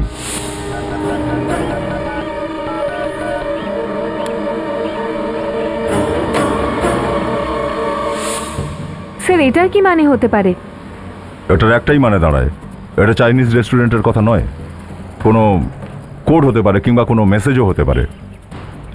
আচ্ছা, এক্স্যাক্টলি কি বলেছিলে ফোনে? আমি বলেছিলাম যে Chinese palace restaurant wrong number. Chinese palace restaurant wrong number, তার মানে যার মেসেজ পাওয়ার কথা ছিল সে মেসেজ পেয়ে গেছিল। কিন্তু কে হতে পারে সেটা? সে যেই হয়ে থাক না কেন, আপনার দোকানেরই লোক, সেটা আপনিও হতে পারেন। মানে আপনারা কেমন কথা বলছেন? আমি কি করে হতে পারি? আচ্ছা, আপনার স্টাফেদের মধ্যে কেউ পাশে ছিল তখন, যে কথাগুলো শুনছিল আপনার, যে এখন এখানে নেই? রাজু কোথায়? দাদা, ও তো বললো বাথরুমে যাচ্ছি, কিন্তু তারপরে আর আসেনি। স্যার, ওই হবে, তাই তো কেটে পড়েছে।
স্যার, আমাদের অনেক দেরি হয়ে গেছে। আমাদের পেশেন্টকে তাড়াতাড়ি সার্জারির জন্য নিয়ে যেতে হবে। হ্যাঁ হ্যাঁ স্যার, শিডিউলের দিক থেকে আর 25 মিনিট মতন বাকি আছে অপারেশনের। হ্যাঁ ঠিক আছে, তোমরা অপারেশনের জন্য প্রস্তুতি নাও। ঠিক আছে স্যার। সিস্টার, ওয়ার্ড বয়কে বলুন যে একটা স্ট্রেচার নিয়ে আসতে Yes, sir. তাড়াতাড়ি। সিস্টার, আপনি পেশেন্টের সমস্ত রিপোর্ট আর পেপারস নিয়ে অপারেশন থিয়েটারে যান। Okay sir. তাড়াতাড়ি।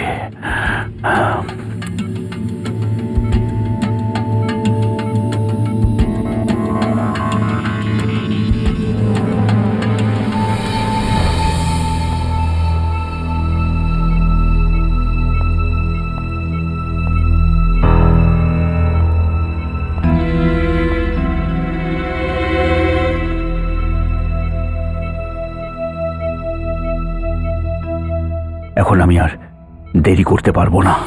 তাহলে শুনুন, একদম চিন্তা করবেন না, অপারেশন শুরু করে দিন। আর প্লিজ পেশেন্টকে বাঁচানোর পুরো চেষ্টা করুন, বাকি সব সিআইডির ওপর ছেড়ে দিন। আমি চেষ্টা করব যে ওই সাক্ষীকে বাঁচাতে, কিন্তু কিন্তু প্লিজ আমার পরিবারের জন্য কোনো ক্ষতি না হয়। আপনি এটা নিয়ে চিন্তা করবেন না, আপনার পরিবারের পুরো দায়িত্ব এখন সিআইডির ওপরে, কিচ্ছু হবে না ওদের।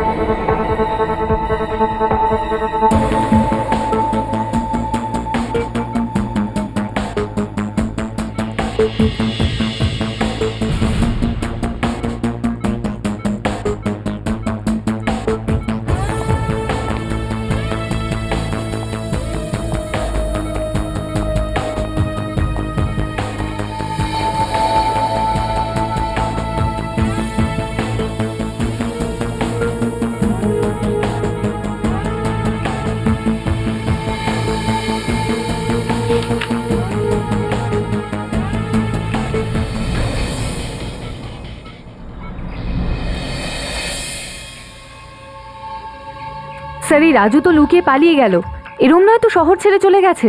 যেখানে খুশি লুকুক না কেন, ওকে দরকার হলে খুঁড়ে বের করব। মেসেজটা নার্সই দিয়েছিল, মানে ও জানে। আমরা ওই নার্সকেই কেন ধরছি না স্যার? এক চড়ে সব সত্যি বলে দেবে স্যার। এখন আমরা ওই নার্সকে কিছু বলতে পারবো না। ওকে যদি আমরা ধরি তাহলে কিডন্যাপাররা ডক্টর সুনীলের পরিবারের সঙ্গে কি করবে কিচ্ছু বলা যাচ্ছে না। আর তাই যতক্ষণ ডক্টর সুনীলের পরিবার এই কিডন্যাপারদের কবলে আছে, প্রত্যেকটা পা মেপে ফেলতে হবে। হ্যাঁ স্যার, এখনো তো আমরা এটা জানতে পারলাম না যে ওদের আজকে কোথায় রেখেছে। সেটা তো ওই রাজুই জানে নিশ্চয়ই। একবার ওটাকে পাই আমার হাতের মধ্যে। ওই যে, ওই তো রাজু। এই রাজু, 2 মিনিট চুপ করে থাকতে পারলে না কেন চাচারে? হাই, আরে দাঁড়া।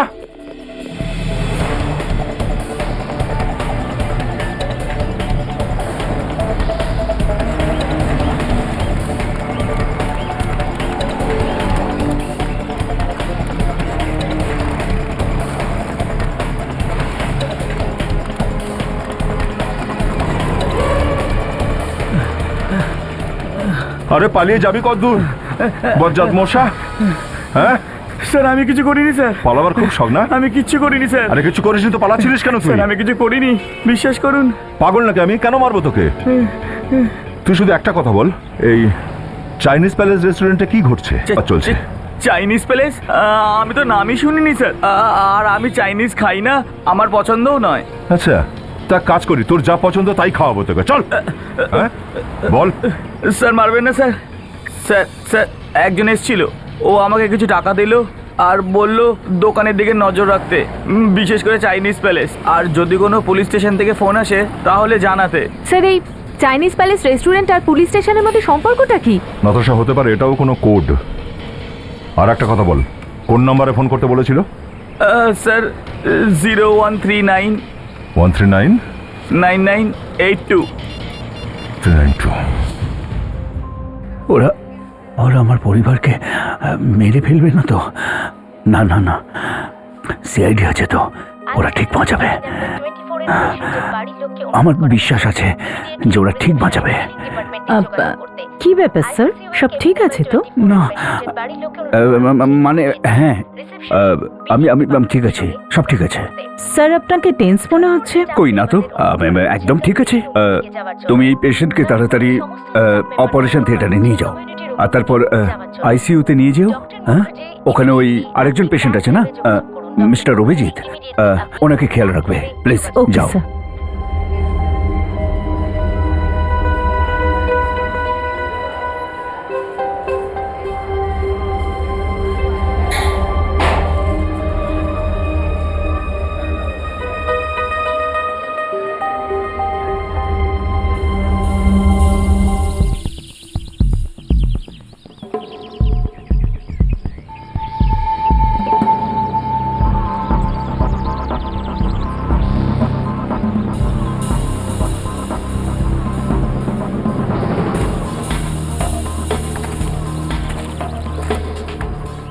মোবাইল কোম্পানি থেকে খবর পাওয়া গেছে যে এটাই সেই জায়গা যেখানে ওই কিডন্যাপাররা লুকিয়ে আছে। সবাই নিজের গান হাতে করে পজিশন নিয়ে নাও, খুব সাবধানে কাজ করবে, বিনা কারণে গুলি চালাবে না। একজনকে প্রাণে বাঁচাতে এসেছি, সবাই ছড়িয়ে পড়ো, দেখো এরা কোথায় লুকিয়ে বসে আছে।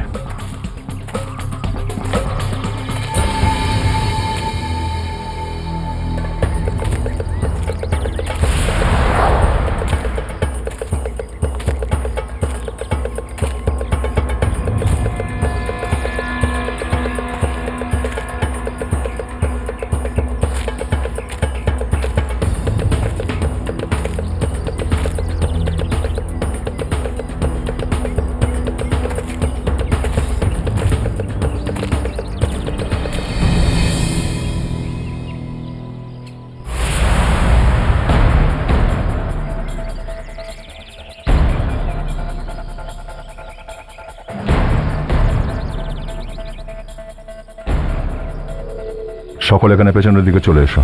এখানে একটা গলি আছে, তার বাইরে একটা লোক দাঁড়িয়ে আছে। মনে হয় ডক্টর সুনীলের পরিবার এখানেই কোথাও আছে। কি অবস্থা বোঝা যাচ্ছে না, একটু বুঝে সুঝে সাবধান।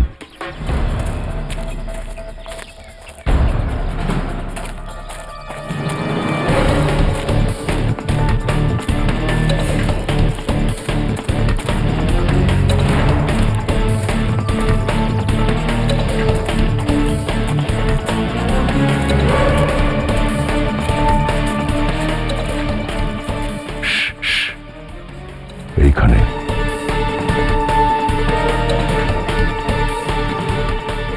স্যার, আমি ক্যামেরা লাগানো হেলিকপ্টার নিয়ে আসছি। হ্যাঁ, তাড়াতাড়ি নিয়ে এসো, যাও। স্যার। নাতাশা, বিবেক আর কাজলকে ফোন করো, ওদের বলো রেডি থাকতে। Yes sir. সেটা কেন স্যার? ফ্রেডি, ভেতরে ঢুকতে গেলে কিছু না কিছু তো করতেই হবে।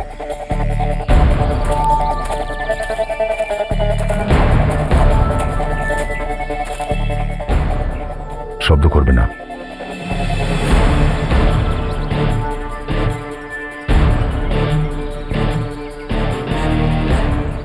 স্যার, হ্যাঁ, সবকিছু ক্লিয়ার দেখা যাচ্ছে। গ্রেট। নাতাশা, কাজল আর বিবেককে বলো ওদের কাজ শুরু করতে। Yes sir. আমি তোমাকে আগেই জিজ্ঞেস করেছিলাম না যে তুমি রাস্তা চেনো তো? তুমি বললে যে হ্যাঁ চেনো। তুমি আমাকে কোথায় নিয়ে চলে এলে? দেখো, আমি রাস্তা জানতাম। হ্যাঁ, তোমার এই বক বক করার জন্য আমি রাস্তা ভুলে গেছি। চুপ করো। কি ভুলভাল কথা বলছো? আমি বকবক করি? এতক্ষণ ধরে তো শুধু বকেই যাচ্ছিলে। হ্যাঁ, বকর বকর, তাহলে সেটা কি? আচ্ছা, আমার এই কথাগুলো শুনলে আগে তোমার মধু মনে হতো, এখন তোমার বিরক্ত লাগছে? আমার কথাগুলো আগে শুনলে মনে হতো রবীন্দ্রসঙ্গীত শুনছো, আর এখন কি বকর বকর মনে হচ্ছে? কি আরে কিছু না রে, প্রেমে খুব তাড়াতাড়ি আগুন লেগে গেছে, মনে হচ্ছে এটাই শেষ দেখা। আমার কথাটা বুঝতে চেষ্টা করো, আমি কি বলেছি। আশ্চর্য, তুমি এত কথা কেন বলছো? তুমি চুপ করবে প্লিজ? আমি কেন চুপ করব? তাহলে আমি চুপ করে যাচ্ছি।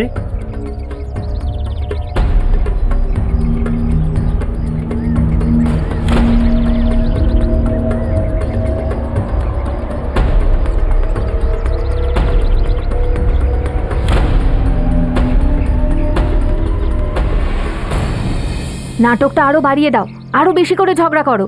আশ্চর্য, তুমি আমাকে ভেবেছোটা কি? বউ, আমি তোমার বউ হই, আমারও বলার অধিকার আছে, আর আজকে আমি বলেই ছাড়বো। আরে এই তো বিবাহিত দেখছি। হ্যাঁ, একটা দেখে ছোট মনে ব্যাপার হচ্ছে নিয়ে কিন্তু। তুমি এত বড় করলে কোনো মানে হয়? হ্যাঁ, কি পেয়েছো নাকি? আমি ভুল করেছি, আমি তোমায় বিয়ে করে। এর থেকে ভালো মনিকা ছিল। এই খেয়েছে রে। কাজল দারুণ অ্যাক্টিং করছো, আরো দু এক ঘা চড়িয়ে দাও ওটাকে, দাও। তুমি আমাকে চড় মারলে? হ্যাঁ মারলাম। তুমি আমাকে চড় মারলে? হ্যাঁ মারলাম। তুমি আরেকবার যদি হাত তোলো না, আমি তোমাকে দেখিয়ে দেবো যে আরেকটা পড়েছে।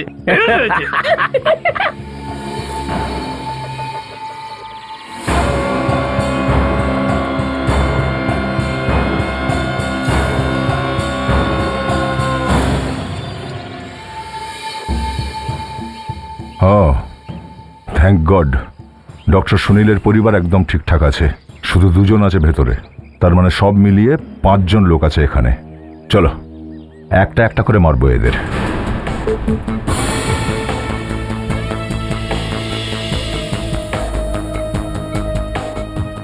সিস্টার, প্লিজ দিন।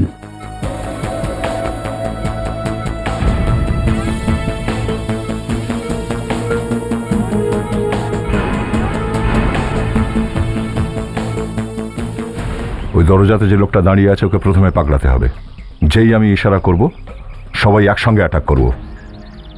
ডক্টর সুনীলের পরিবার ওই ঘরটায় ডান দিকের কোণে আছে। Is that clear? Yes sir. আমরা এই মিশনটাকে কোনোভাবে ফেল হতে দেব না। অভিজিৎ নিজের জীবনের পরোয়া না করেও এগিয়ে এসছে। নিজের বুকে ছাতিতে গুলি খেয়েছে ও। যে কোনোভাবে এই মিশন সাকসেসফুল হতেই হবে। মুভ।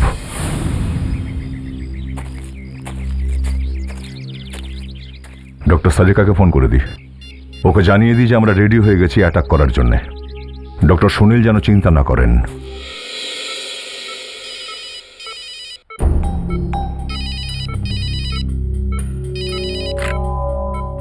হ্যাঁ দয়া। আচ্ছা, গ্রেট, ঠিক আছে, ডান। কি হলো? ওরা ওই লোকটাকে ধরে ফেলেছে। এবার ডাক্তারের চিন্তার আর কোনো কারণ নেই। এবার জমবে মজা। আরে আরে আরে আরে কি করছেন, কি করছেন? আরে আপনি তো কোমায় ছিলেন তো। আরে আরে কি করছেন? ডাক্তার দেখলে তো আমাদের বকা দেবে। চুপচাপ কোনো দাঁড়িয়ে পড়ো।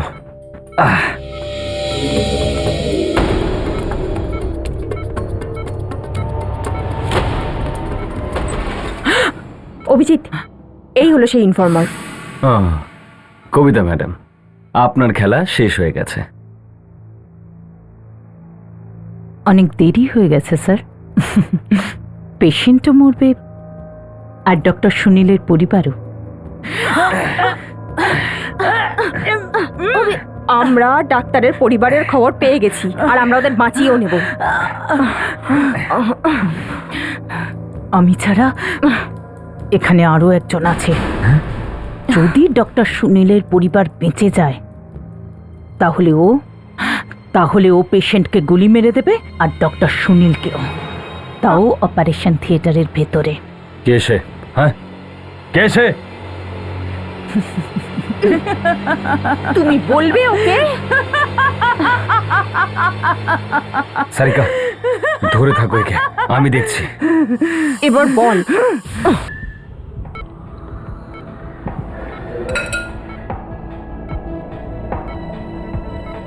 দু বোতল রক্তের ব্যবস্থা করুন তাড়াতাড়ি।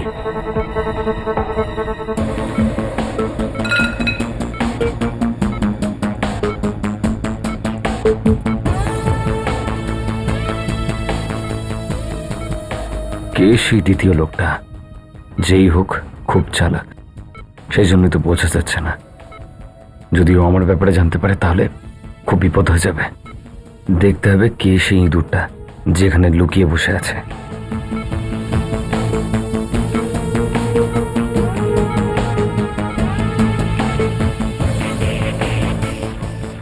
সিস্টার, প্লিজ ওটা দিন।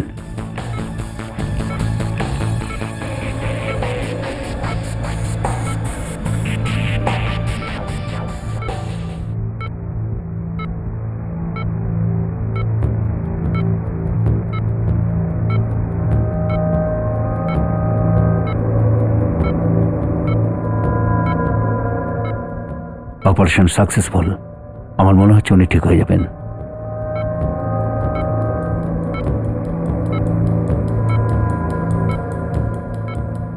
আপনি প্লিজ স্টিচ করে দিন। আচ্ছা।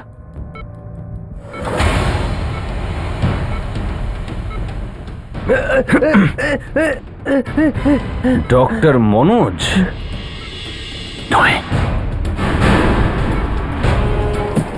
তুমি? হ্যাঁ, আমি।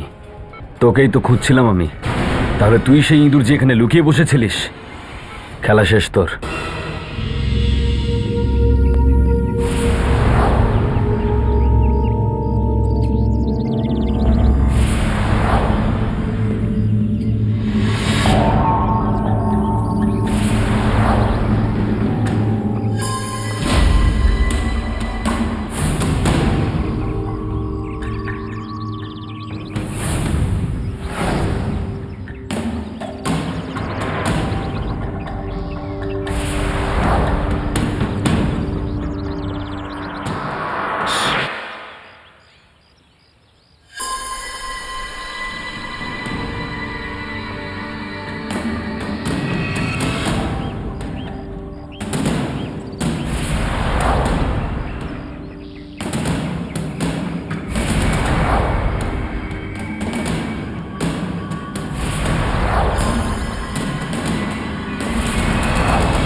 আর একটা বাকি আছে।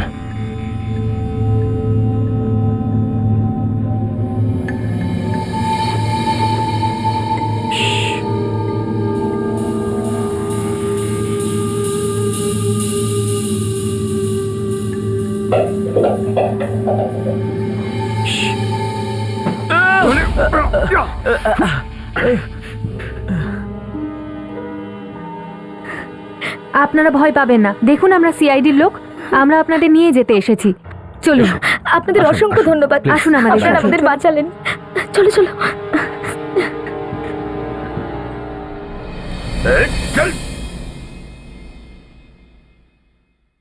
ডক্টর সারিকা, অভিজিৎকে বলে দেবেন যে মিশন সাকসেসফুল। ডক্টর সুনীলের পরিবার পুরো সুরক্ষিত।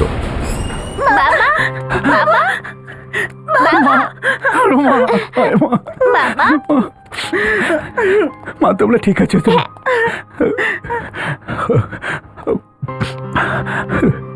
আমি বুঝতে পারছি না যে আপনাদেরকে কিভাবে ধন্যবাদ দেবো। আপনারা আমার 2 মেয়েকে আর আমার স্ত্রীকে বাঁচিয়েছেন। না না ডাক্তারবাবু, এই জন্য ধন্যবাদ দেওয়ার কি আছে? এটা তো আমাদের কর্তব্য। কিন্তু নিজেকে বিপদের মধ্যে ফেলে কারোর জীবন বাঁচানো, সেটা শুধু সিআইডি করতে পারে। সত্যি আমি আপনাদের যতই প্রশংসা করি সেটা কম। অপরাধীকে ধরার জন্য যদি আমাদেরকে প্রাণের বাজিও নিতে হয়, তাহলে আমরা পিছিয়ে যাই না। স্যার, ওই যে লোকটা, ওই বিজনেসম্যান যে চেয়েছিল যে এই সাক্ষী যেন প্রাণে না বাঁচে, তার কি হবে? ওর তো শাস্তি হবেই। এতগুলো অপরাধ যেখানে ও করেছে, ও আরো একটা অপরাধ করেছে। এই মিষ্টি বাচ্চাদের ও অপহরণ করেছে। Thank you uncle.